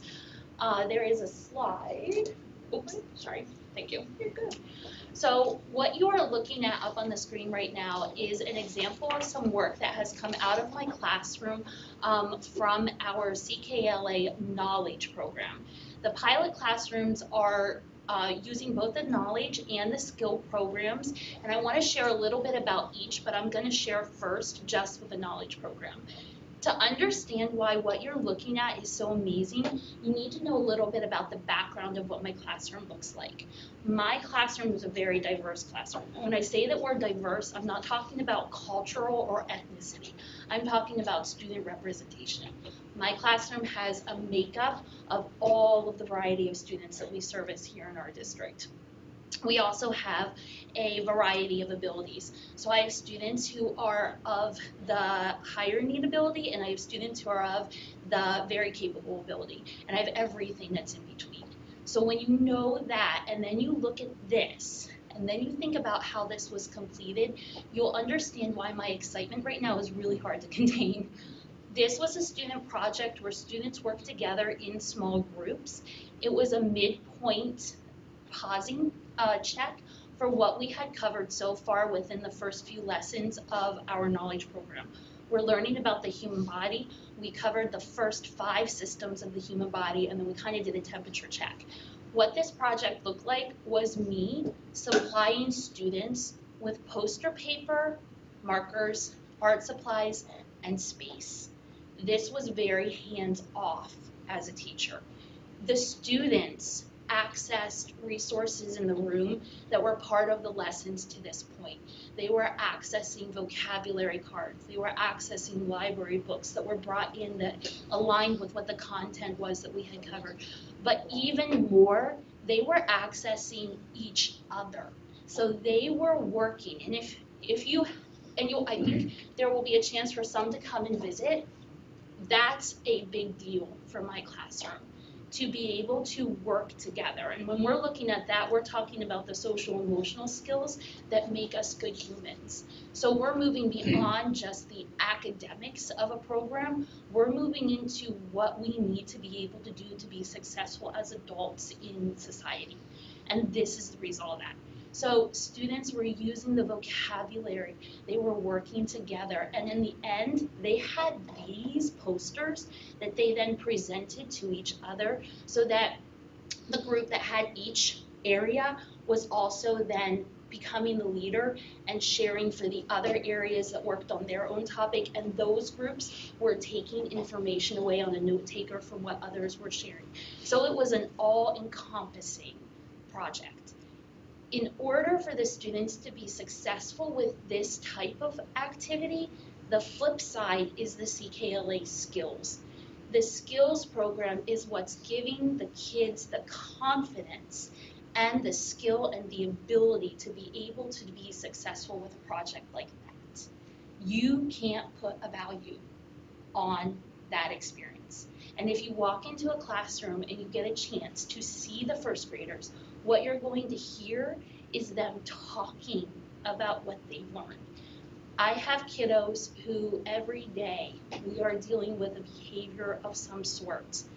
The behaviors are going down in the room because the students are engaged with the learning. They want to learn. And when they leave the classroom, they're talking to other teachers, they're talking to other students about what they're learning, they're talking to their parents.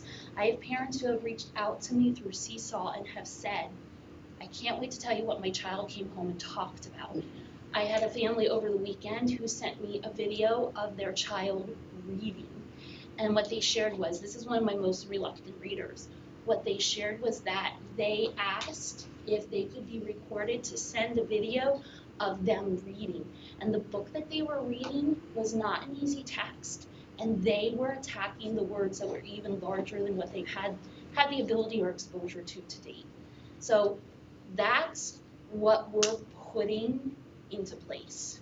Now, it's a new program. There's a learning curve with any new program, and there are going to be those ups and downs with that. But when you look at this, that's the good stuff that's coming out. So I don't know if I stayed within 2 minutes, but I tried. So that's first grade. So I'm going to let Mrs. Goldsboro share about her experience so far. I feel like I don't need to share anything after that. That's great. My name is Kara Goldsboro. I teach second grade at Shep, and like Heather, I also have a diverse group of kids. I have several Tier 3 and Tier 2 students, but what I also have are the second grade gifted students. So that's what I'm going to focus on tonight. So CKLA has been doing a great job of supporting those Tier 2 and Tier 3 students, but equally as important, they're pushing the gifted students forward. So far, as Heather said, it's been brief, but in those 3 weeks, I have seen that CKLA is offering a lot of benefits for them. The questions are deepening conceptual understandings for the students instead of just memorizing things. It's asking them to delve deeper into the complex ideas by making connections across genres and across content areas. It's allowing them to develop a true understanding of the concepts and then how it is impacting our world today. It's fostering higher order thinking by embedding questions that emphasize critical thinking, problem solving, and creativity, all things that are a focus of our mission statement and our goals. And also it's encouraging creativity and student voice. So within the units there are pausing points and that is allowing teachers to stop and look at their class and individually create lessons for your unique makeup of your students. So within those, it allows us to provide multiple opportunities for managed choice. So within our last unit, students were asked to retell a fairy tale of their choosing by completing one of several student-led projects. So the students were able to create a puppet show. They were able to do script writing for performances. They could draw or they could create their own booklets. And by doing so, the outcome of the projects were that the students all had a voice.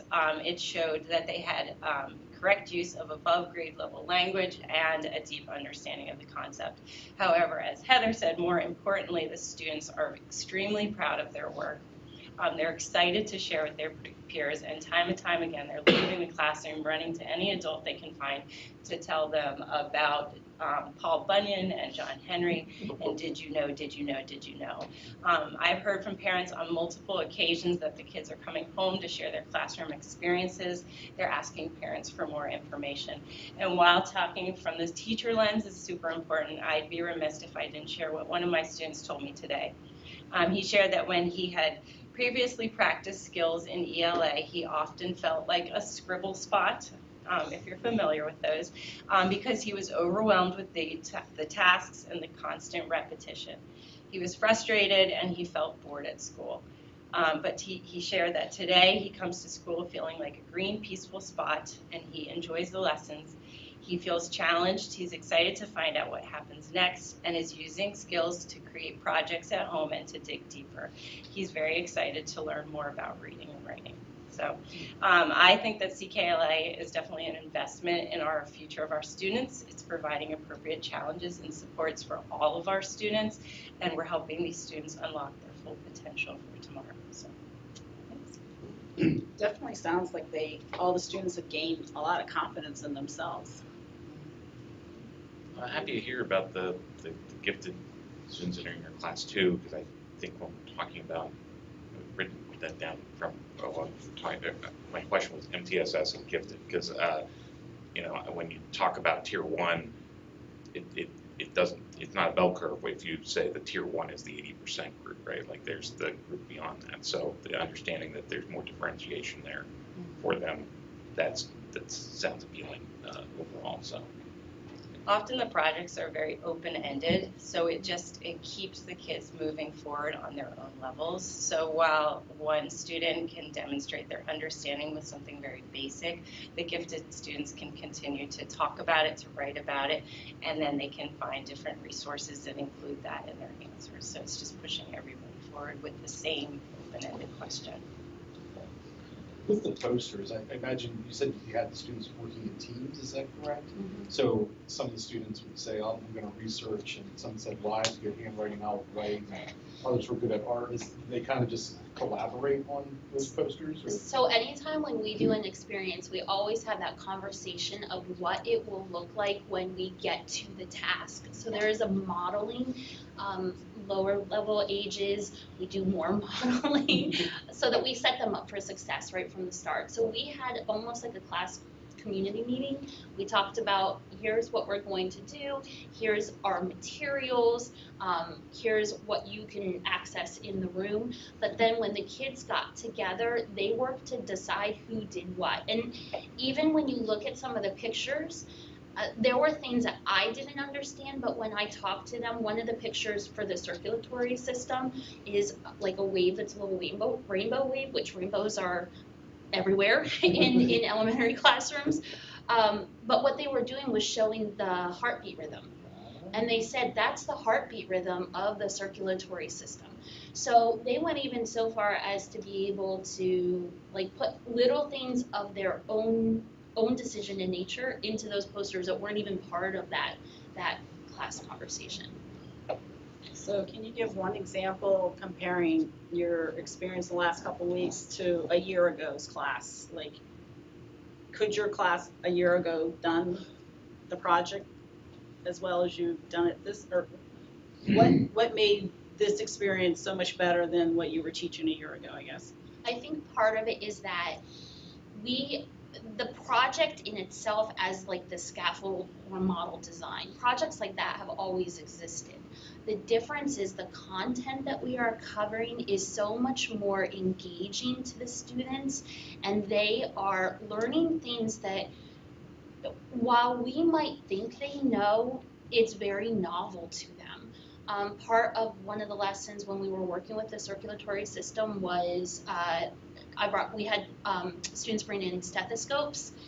You would have been shocked at how many kids did not realize that their heart inside of them was beating.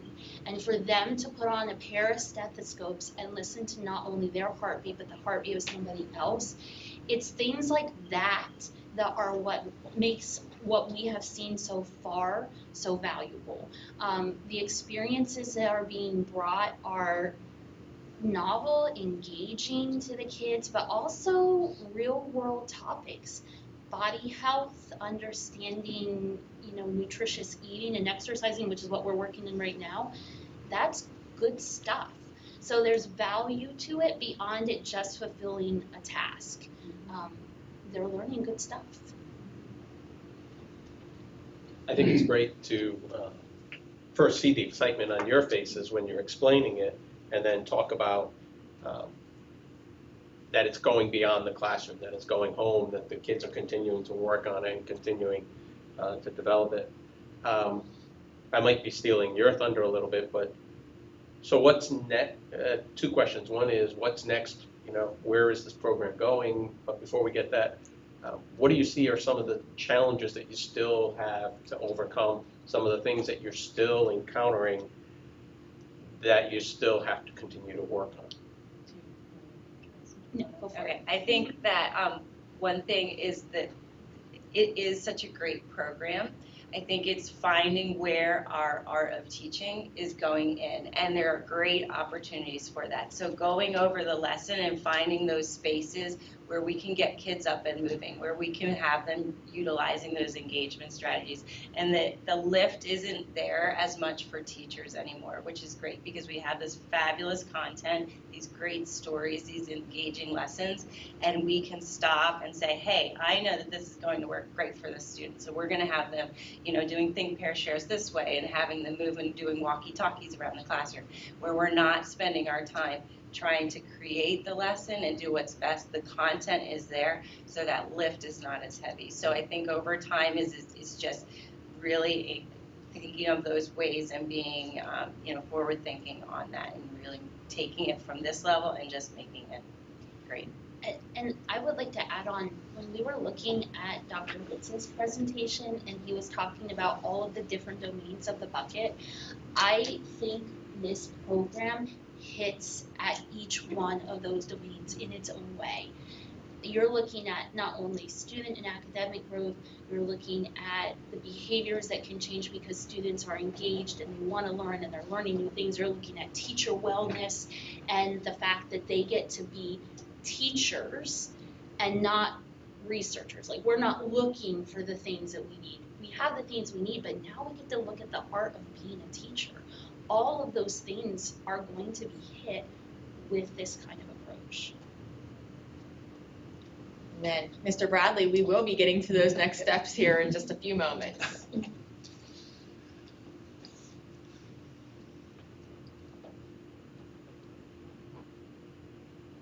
So as previously previewed during our last board update, we had talked about earmarking monthly meetings for our pilot team to come together.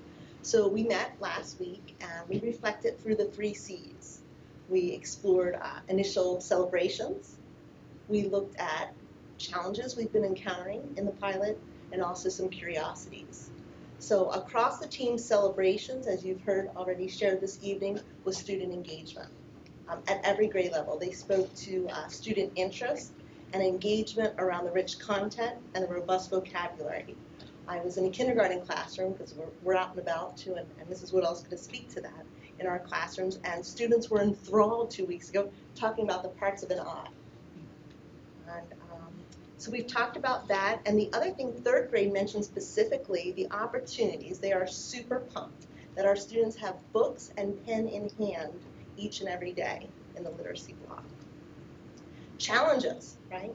If we're not challenged and we're not having some trepidations, then we're probably not changing and moving the needle. Challenges as simple as management of student materials, how we're organizing them, how do we help them transition, to teachers finding and locating things in the program, to really thinking about building student stamina. That's been a little challenge because the rigor has increased. So we're finding creative ways, as Mrs. Goldsboro mentioned, and pulling in our strategies to provide that productive movement opportunities and accountable talk. And when we think about curiosities, during our monthly reflection meetings, we have opportunities to zoom in with the consultants. And really proud of our teachers and the kinds of questions that they're asking, because it speaks to them wanting to have understanding around. We've talked before about teachers needing to be smarter than our program. So one of the questions they asked was, help us to understand the decision making behind the challenge words that are being put in front of our students in the program. Beyond our pilot teachers, we also formed an assessment subcommittee. When we explored the program, assessment wasn't a lens that we were able to give a lot of attention to, looking at like transfer goals, mission, and vision, but we knew we wanted to come back to that. So we formed a subcommittee, and the purpose of this group is to come together alongside the pilot teachers, where we're previewing the assessments that are upcoming and we're looking through our MASD guiding principles around assessment. In other words, are the assessments aligned with our learning targets and goals? Are they measuring what matters? Are they fair? Do all of our learners at all ends of the spectrum have a seat at the table to make their thinking visible and accountable?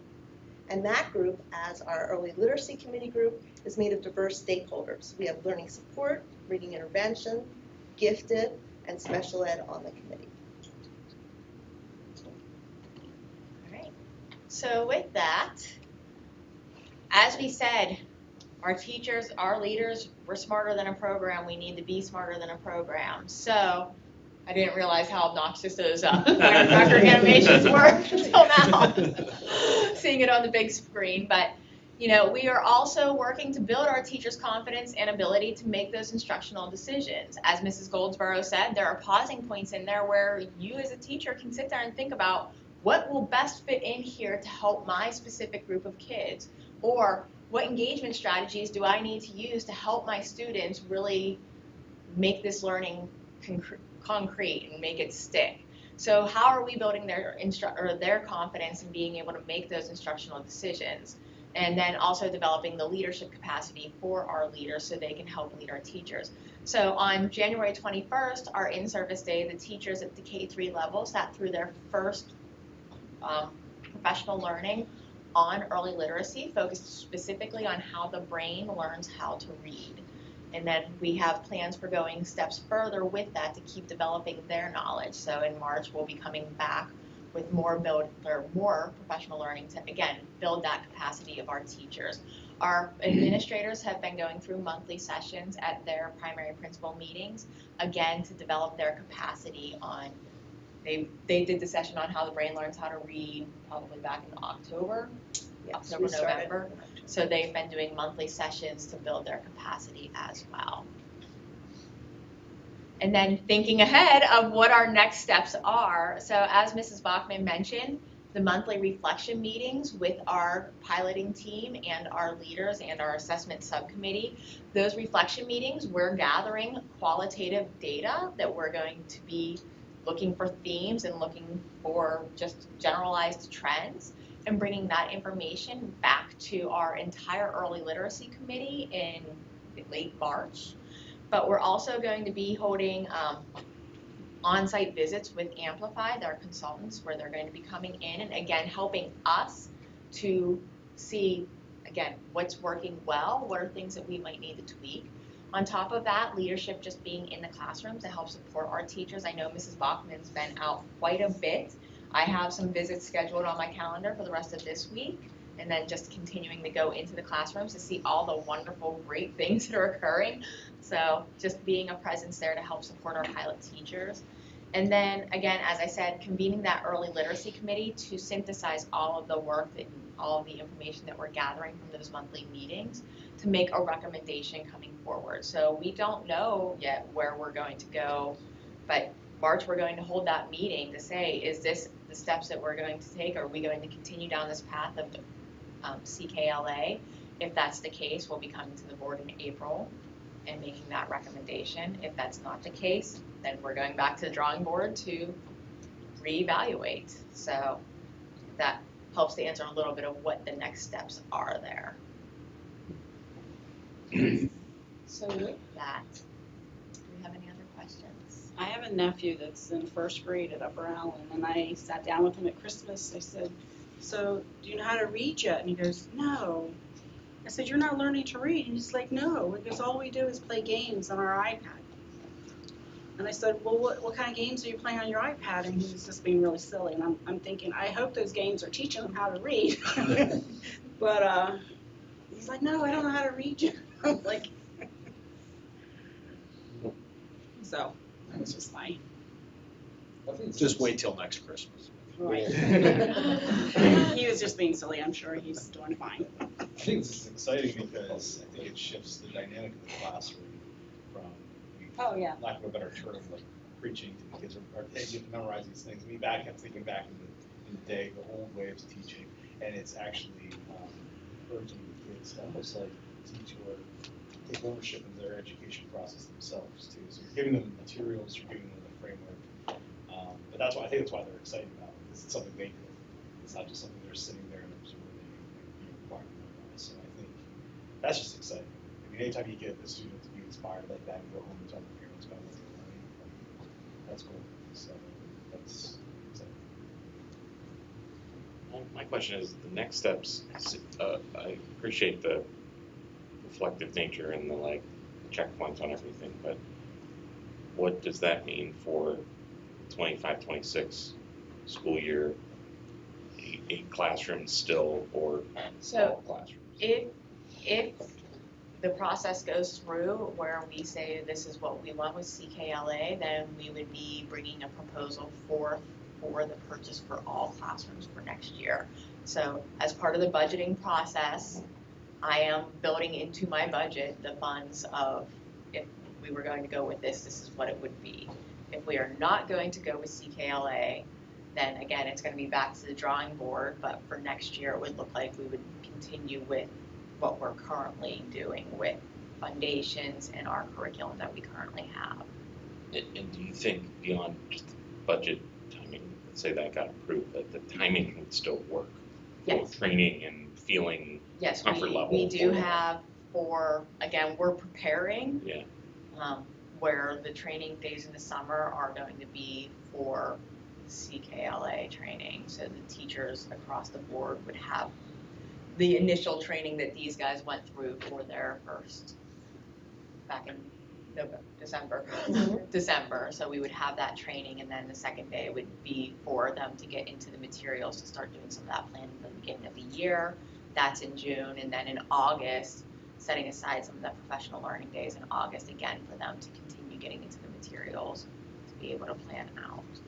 I believe the company has a pretty good schedule of trainings that they continue to do through the implementation phase as well. Correct. I think you said this again, but what's CKLA again? CKLA is Common Core Language Arts. It's the resource from Amplify, which is the company. And I feel like I'm challenging this and stuff, but assessments are in play. You still have to work through some of those assessments that are needed. Is a curriculum map or that you still have to develop. So 2025, kind of going back on Mr. Sanker, does that give you enough time to build those things in place to make sure that you have those assessments, that you have the curriculum maps in place so that you are looking at it through not rose-colored glasses, but looking at it critically to see the successes or see where it's working effectively and where it can continue to be developed?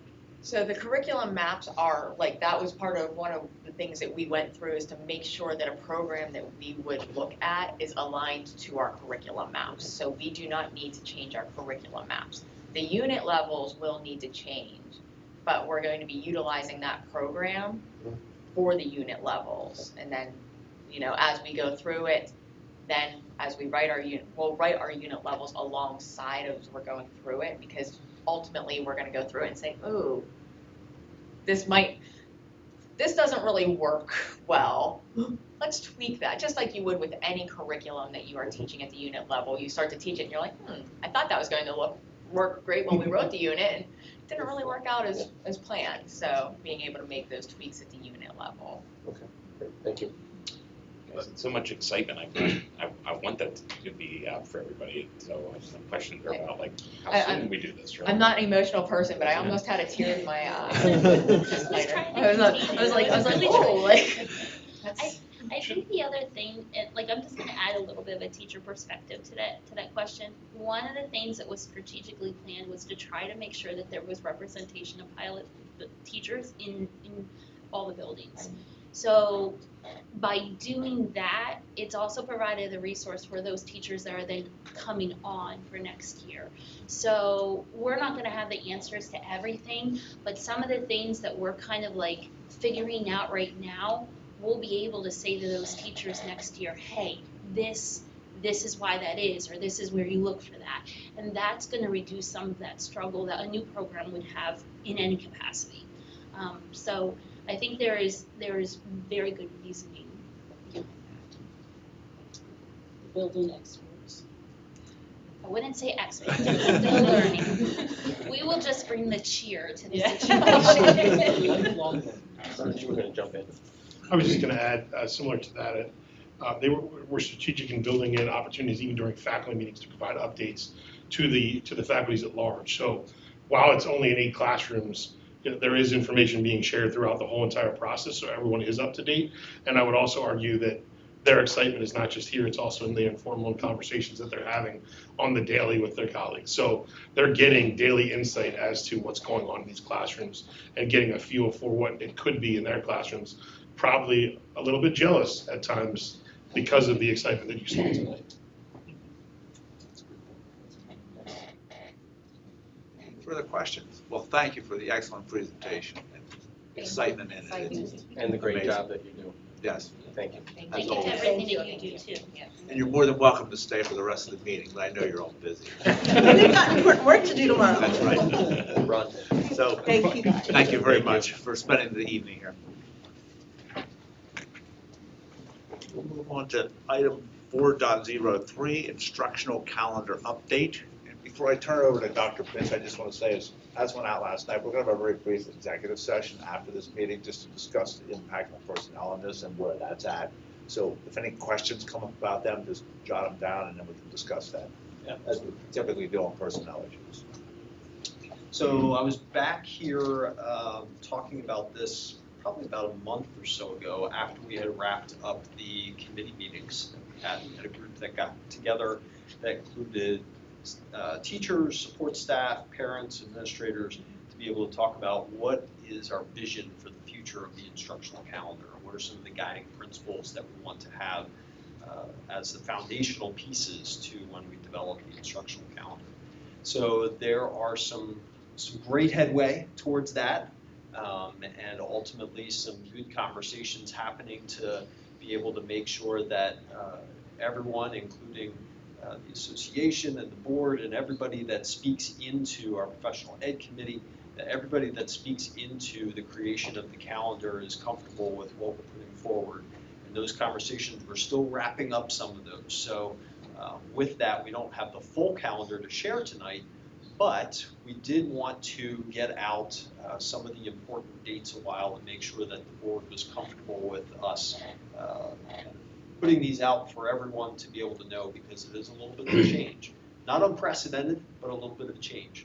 So we are looking towards, in August, having our first student day, August 19th. So if you recall, the last X number of years, we have started on what next year would be August 25th, which would give us a 4-day week before the Labor Day weekend, and then there would be a subsequent 4-day week after the Labor Day weekend.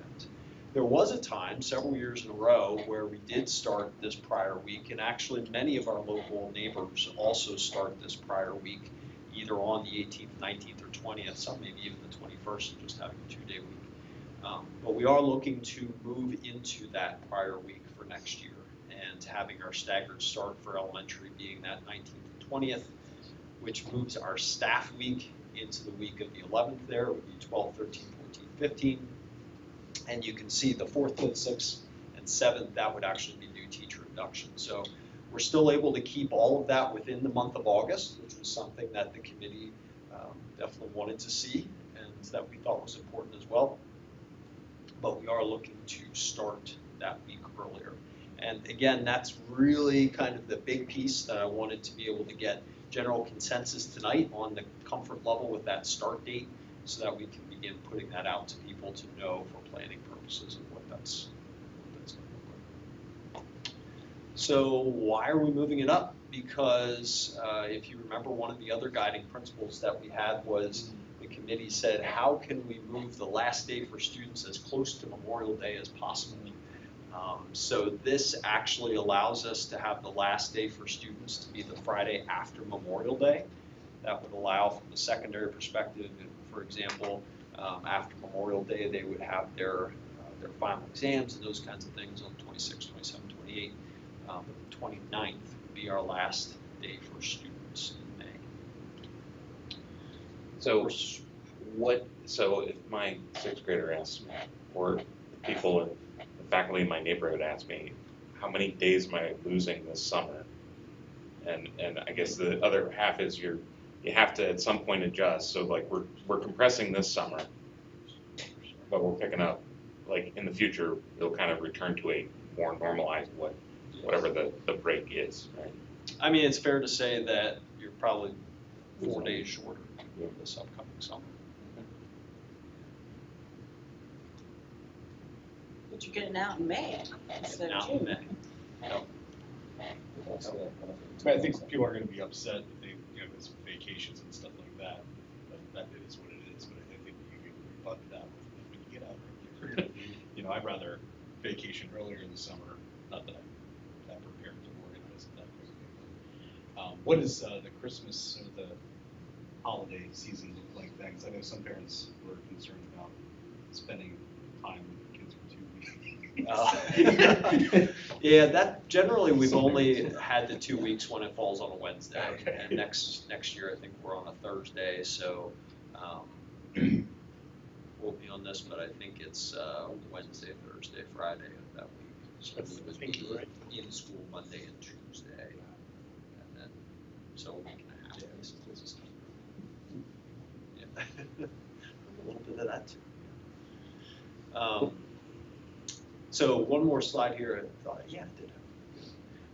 So the end of the staff year. So last day for students being May 29th. One of the things that we had talked about as a committee was getting away from summer trade days. So might be familiar over the last, every year since I've been here, we have had 2 days during the summer where staff come in and do work on different days during the summer. It might be the first week of August, it might be last week of June, it could be any other days depending on when your department or group scheduled them for. And those 2 days would then count towards 2 trade-off days during the school year. So after we already have this summer's days scheduled, so we would still have trade-off days within the context of the calendar next year. But we want to get away from doing the trade days. Just want to have the school year and then ultimately staff come back the first day for staff the next school year.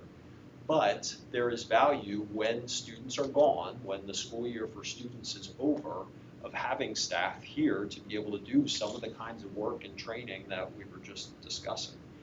So what we would look to do is that last student day would be on Friday the 29th, and then all staff would return on the 1st and 2nd of June to be able to do any of that planning and training like we have traditionally done on 2 summer days. They would just do it on everybody on those 2 days, and then staff would be finished. Right now, elementary already does this. They come in K through 5, they come in 2 days during the week after school lets out. So it wouldn't be a change really for elementary at all. But for secondary right now, their days are more by department and scattered all over the summer calendar.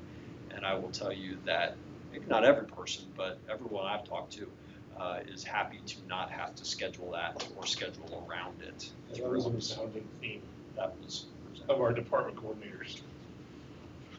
Do the slide with the last week for students? Yes. So Memorial Day's on the 25th, right? Yes, yeah, that Monday. So we're just trying to get it as close to done by May as possible. And that's the feedback was what we wanted with the summer past year. So I know the last week is always rough for teachers and students. The last week is rough whenever it is, but generally teachers will say that once you hit Memorial Day, it goes down.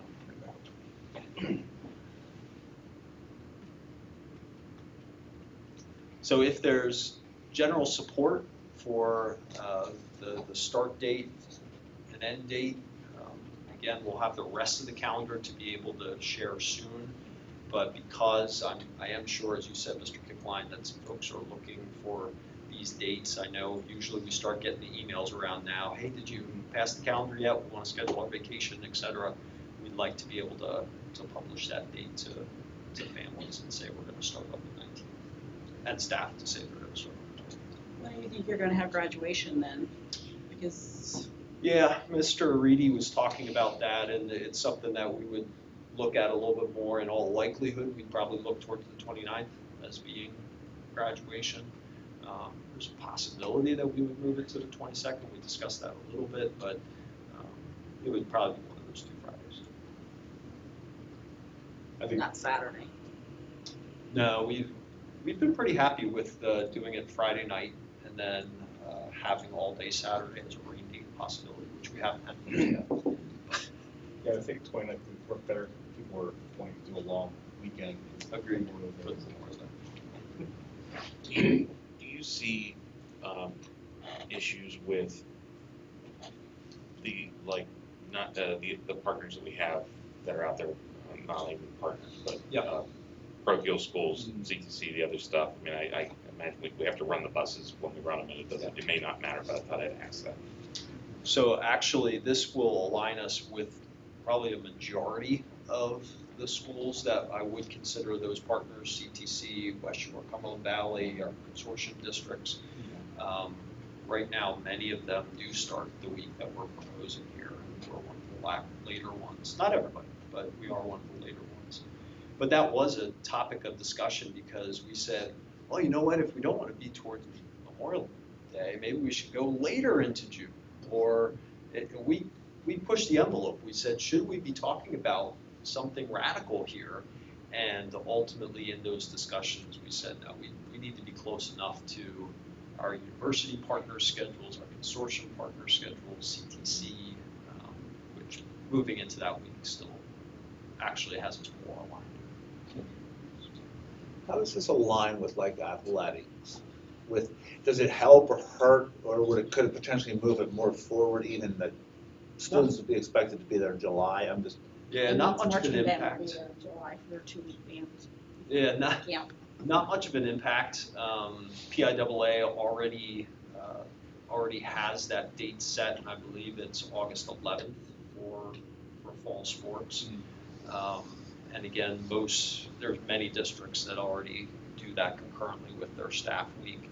The heat acclimation training starts the week of the 4th, but that's just for new teachers, so football coaches would still be able to be a part of that for.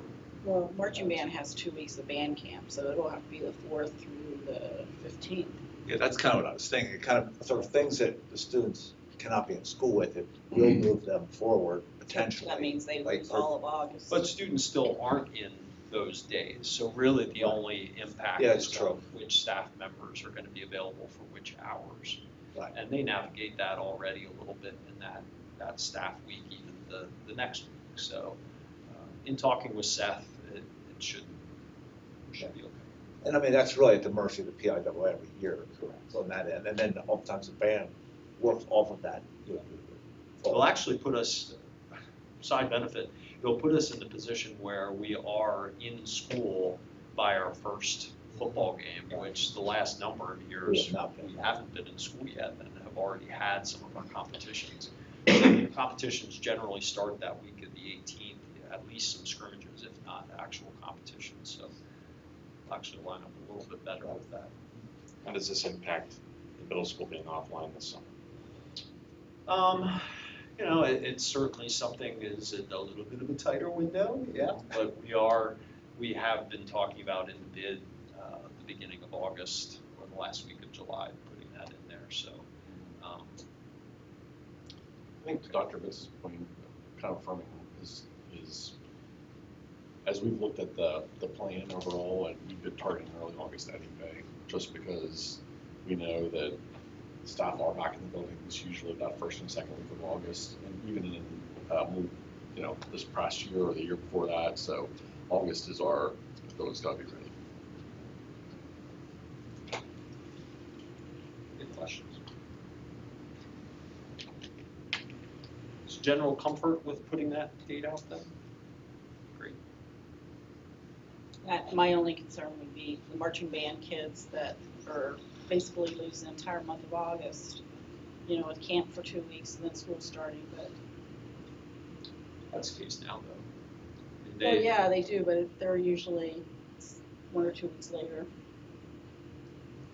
My son was in this past fall, and he was at camp and then started school. Right, they always do that, but I'm saying it's never started the 4th of August. they did this year. Sports is on the same schedule. Yeah, football acclimation starts that first Monday of August. So really, it's more of a staffing issue for those extracurriculars than it is a student. Correct. Yeah. Potential staffing.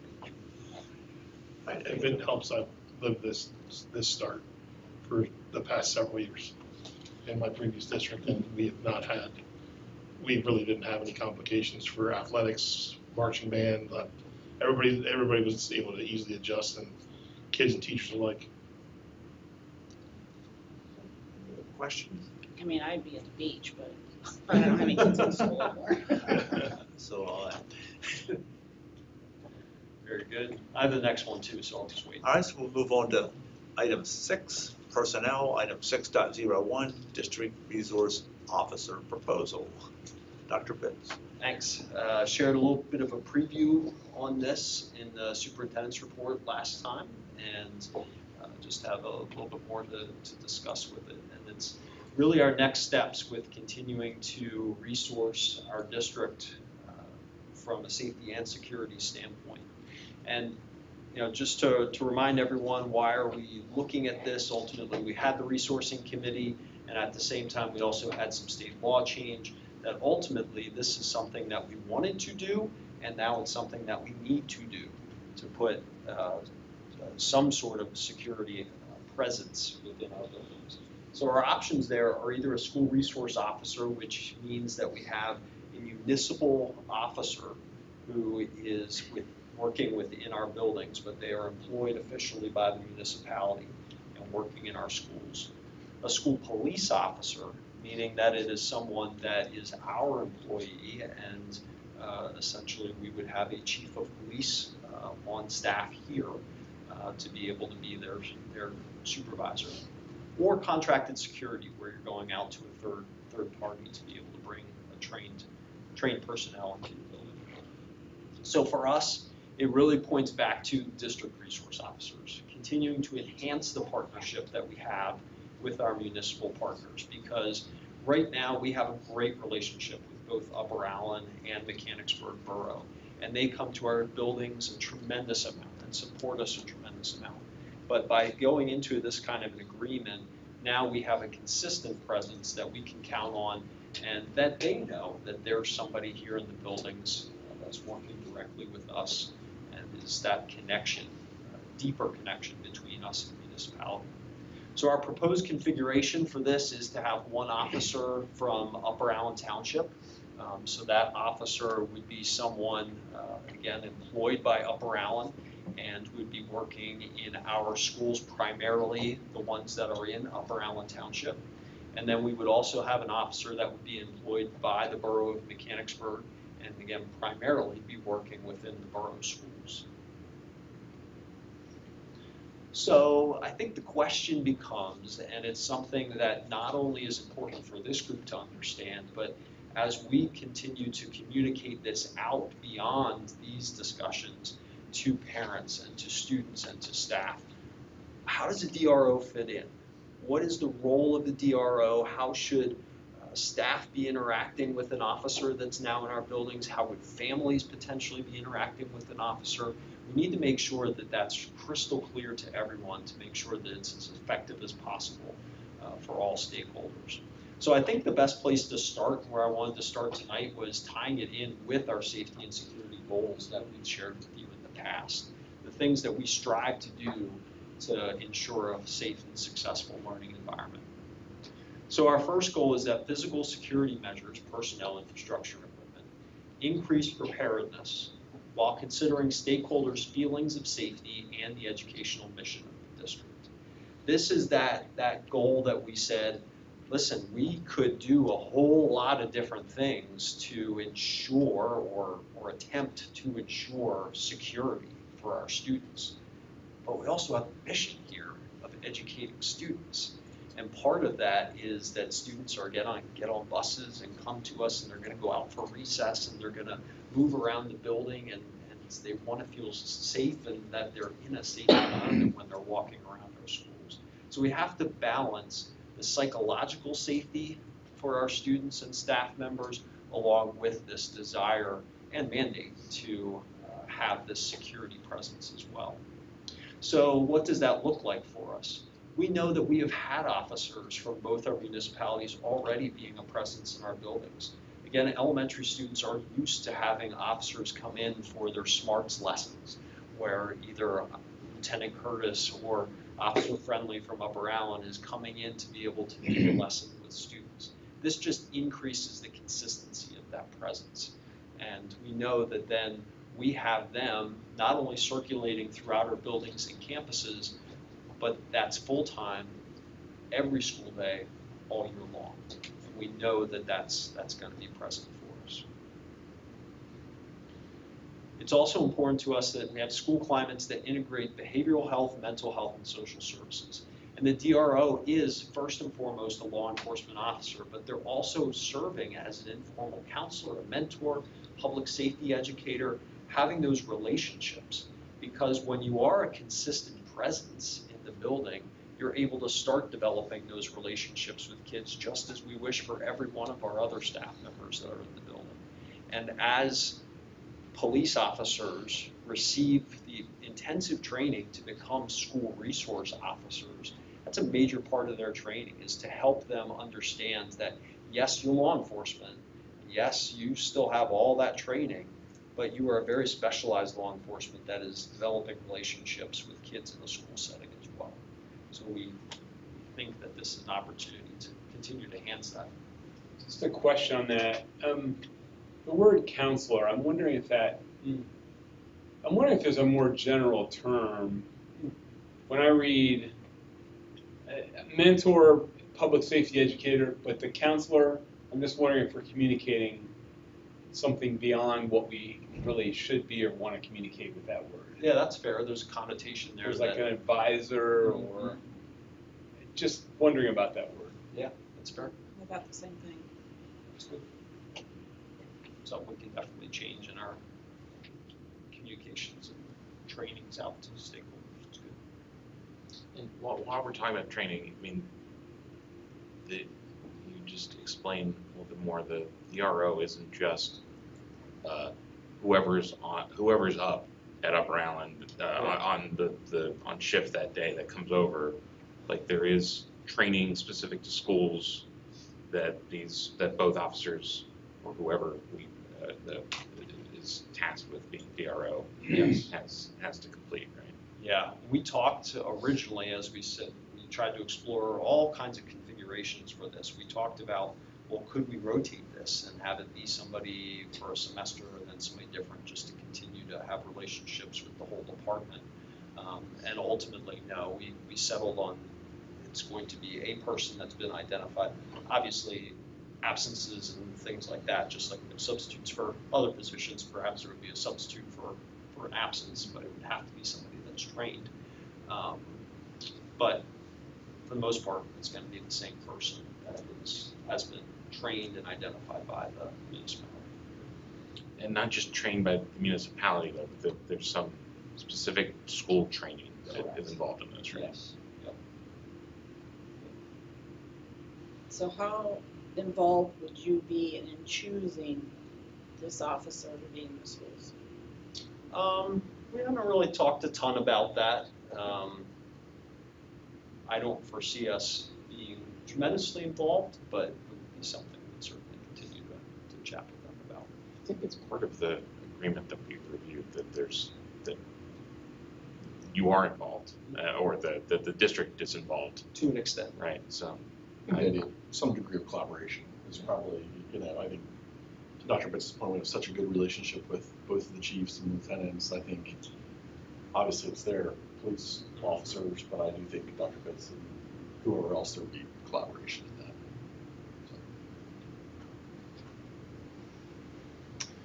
Talked about this, partnerships with local police, community-based service providers. So just continuing to enhance that partnership. And ultimately, because these are officers that are part of the municipality, ultimately they have the connections to the entire local police force, whether that be with equipment, other personnel, all those kinds of things. The chiefs were very, very specific with us when we had these conversations to say, listen, Certainly a contracted security person is an option that you could go, and other districts go in that direction, but you have to understand that we are not going to have anything to do with that person because they are not our officers. They can't use our stuff. They can't, like, if we come on site, we are going to take over that situation as the municipal officers. So you're welcome to go in that direction, but it was very clear that that would really not be enhancing our partnership at all with those municipalities, and I completely understand that. And do you think that's a typical, kind of a standard response from police, not just? Yes, at least around here. I can't speak for other states, but. I mean, it makes sense. Safety education for students, staff, and the community. I talked a little bit about some of that already occurs, but again, having that consistent knowledge and presence, developing those relationships, be able to combine to really create and perhaps enhance some of those educational opportunities that we already have. Planning for emergency prevention, preparedness, response, and recovery. As they're circulating our buildings, as they're circulating our campuses, they're able to be a part of some of this, and that goes into this one and the next goal. But they would be looking at being a part of what would be a graduated collaborative response to student behavior. It's important to recognize that just because a DRO is in the building doesn't mean that we don't still go through the regular steps of a classroom intervention, perhaps for a behavior, an administrative intervention for a behavior. There's still lots of steps, and that's part of the training for staff and administrators and the DRO to say, okay, well, when does the DRO step in? When do they become part of solving a particular problem that occurs? They would be part of that graduated response. And they would do typical police activity, so if there was drug possession or weapons and that type of thing, they would handle it. But up until that point, all of our behavioral supports. Correct. But it would be, they'd typically be there to assist, but they're not going to, like if it's a search, they're not going to facilitate that search. That would still be school personnel. But they would be there to assist if need be. Yeah, for safety purposes. Well, we still have the difference in probable cause versus our standard, which is less than probable cause. So it's a matter of when do you bring the officer. Continuous, again, mentioned continuous assessments of and interventions to address vulnerabilities. So around campuses, around the buildings, there's another set of eyes to be looking at what are some things that we might need to improve upon when you talk about infrastructure and equipment within our buildings.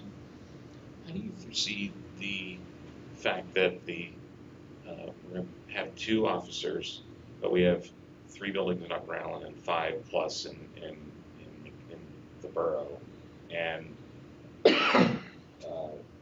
different ideas of threats at different levels of buildings, and including, I guess the big question is, I think there's just overall more in the borough, including the high school is like the biggest campus. So how can we help deal with a workload imbalance between the 2? So the benefit for us is that obviously our 2 biggest buildings and the ones that engage with the police now the most are in the opposite ones. Right.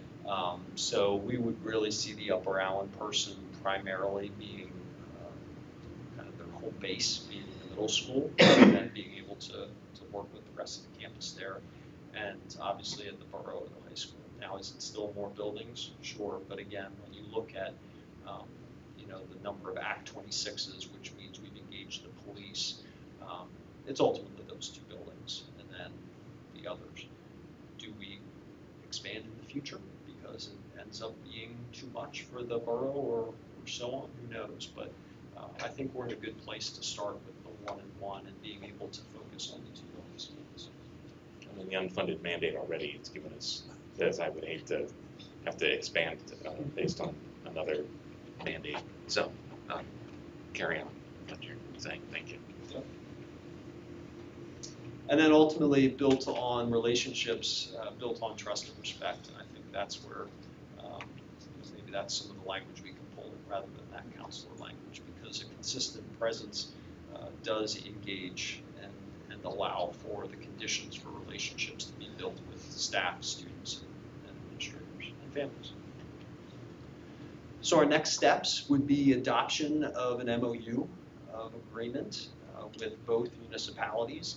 And that's something that both municipalities are furthering as well. We've been trying to stay as close to lockstep with 3 different parties as what you can. So we've been keeping them apprised of what we're putting out publicly, and they've been keeping us apprised as well. But we would look to adopt those agreements. Then ultimately, sorry, Paul. And ultimately be able to identify the officers, identify and training of the officers, ongoing communication with all stakeholders to prepare for that, and then certainly the training that would happen before implementation happens, but then in an ongoing fashion as well. What time frame? So agreements we would hope to bring for approval here in February. And right now, both municipalities are willing to work with us on the timeline of availability of the officer, but we are shooting for having at least one available to us for the start of next school year. I mean, imagine with every school district in the country, or no, state, yes, sorry, requiring this, that finding an officer might be a little challenging. Yeah, so there's a waiver process, and that's something that for us, we will submit for this particular school year, since at this point, our officer wouldn't be starting this school year. Because there's all kinds of challenges beyond even just the funding that Mr. Sanker mentioned about this. When you look at districts who don't have local municipal police forces, and they're talking about the sheriff's office or the state police being the police that they work with. So the idea of an SRO isn't even on the table as an option. So then you are looking at third-party vendors and that sort of thing. So yeah, very complex issue, and the funding, of course, being a part of that. Thankfully, the board did put in the last budget year some money for this to be able to happen. We obviously haven't needed to use it this year, but it's something that we've been able to plan for. What, if any, responsibility do we have for River Rock? It's a great question. Yeah, that's a good question. I think they all, I mean, my at least initial reaction would be they're their own educational entity. Sorry. They're their own educational entity called U. They're a private institution, so they don't follow the same criteria that we do. So even though They they're have to using meet PE mandates, but not necessarily all. So even though they're using our facility, we wouldn't have any additional responsibility with that? As a private vendor or a private entity, no. Okay. I just thought of that when we were talking about. That's a good question. I think it's a great question, and I think my other part of the reaction probably is that it's the operating requirements of each educational entity, and they've got to follow, like we've got to follow our requirements, and they have their own obligations and compliance that they've got to do, and Same so. thing with the VOTEC too. Yeah, some of our other partner institutions, so that's a good Yeah, question. I was just thinking about being physically in our district. If there's any. The CTC does have to have does fall under this and is working with Silver Spring on solutions. Other question? Thank you, Dr. Pitts. Yeah. Item 7, policy. Item 7.01, first reading of revised board policy 204, attendance. Mr. Bingham. Good evening. So the changes that are being brought forth to the board tonight regarding policy 204 are not overly extensive, and they are slightly delayed, and there's a reason for that. Policy 204 is our policy on student attendance, and the main recommendation for the proposed change is alignment to the concept of educational instability. If the board recalls, this was a concept that was woven into some of our policies that we brought forward last year.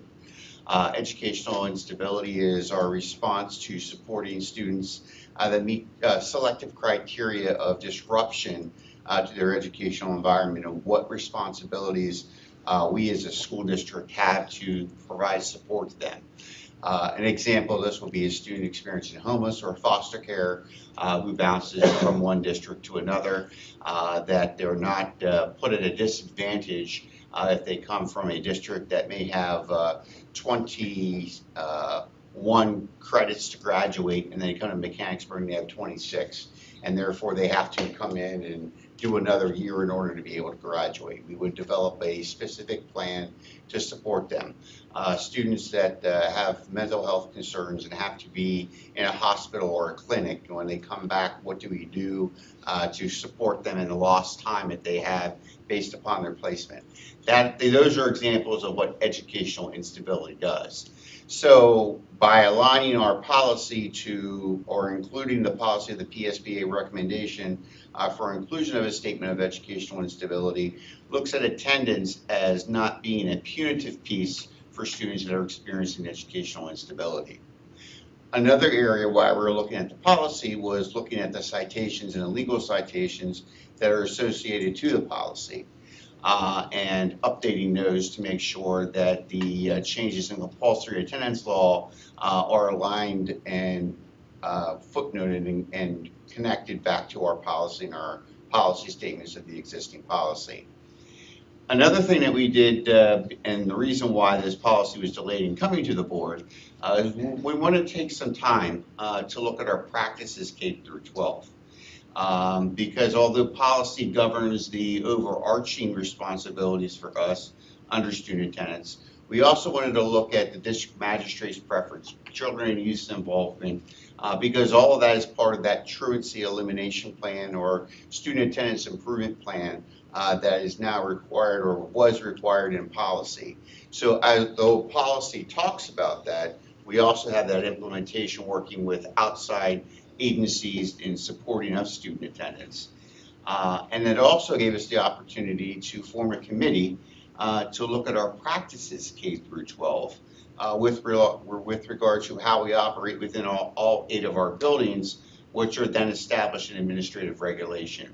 So although the policy changes may seem minor or few within what you had to preview prior to the adoption or proposed adoption of the revision to policy 204, there are a lot of changes that were made to our administrative regulations and a lot of conversations that we had K through 12 to align our practices that coincided, and that was partially for the reason for this policy being delayed and not coming forth with other policies connected to educational instability.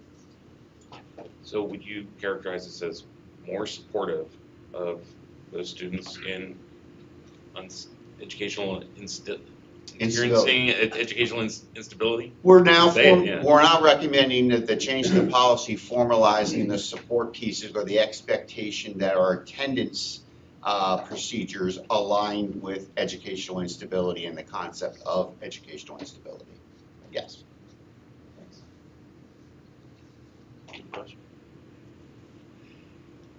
We should move this forward to the February meeting for another reading and discussion, possible vote.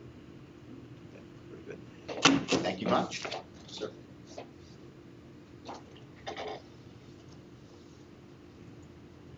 Move on to item 7.02. I got this one. First reading of revised board policy 709, building security. Yeah, as you look at this policy, not too comprehensive in the changes that are being proposed. Some of the vernacular is straight from the PNN, with the title of the School Safety and Security Coordinator. That's what the state refers to it as. So we wanted to align our policy with that language. You'll also notice that we put some additions in there about video surveillance. One thing is what we noticed is as we continue to enhance our abilities with video surveillance and look at how we're using it, we kind of realized that it wasn't really addressed in this policy. So we wanted to make sure that it was. So you'll see that paragraph there, under the delegation of responsibility that talks about the superintendent and the placement of such systems. And then in collaborating with our solicitor to make sure this was all in good order, there was a suggestion that we add a section about trespassing because it also wasn't included in that policy. So we did that. We were provided some different examples and selected the one that we felt would apply best here at Mechanicsburg. And then specifically the video surveillance section that we added to address how we would handle that here in the district. And then you also see the slight change. We, as a district, have decided to move away from, even at the request of the individuals that are fulfilling those roles, away from school police to the terminology of school safety officers. So that's just a change in terminology, but one that they felt better reflected their responsibilities and also would be more well received by the community at large. So that's our former school police. Correct. That would be their name there. Okay. I wasn't sure of that. Yeah. Same question. So what, yeah, used to be referred to as school police is now being referred to as school safety officers.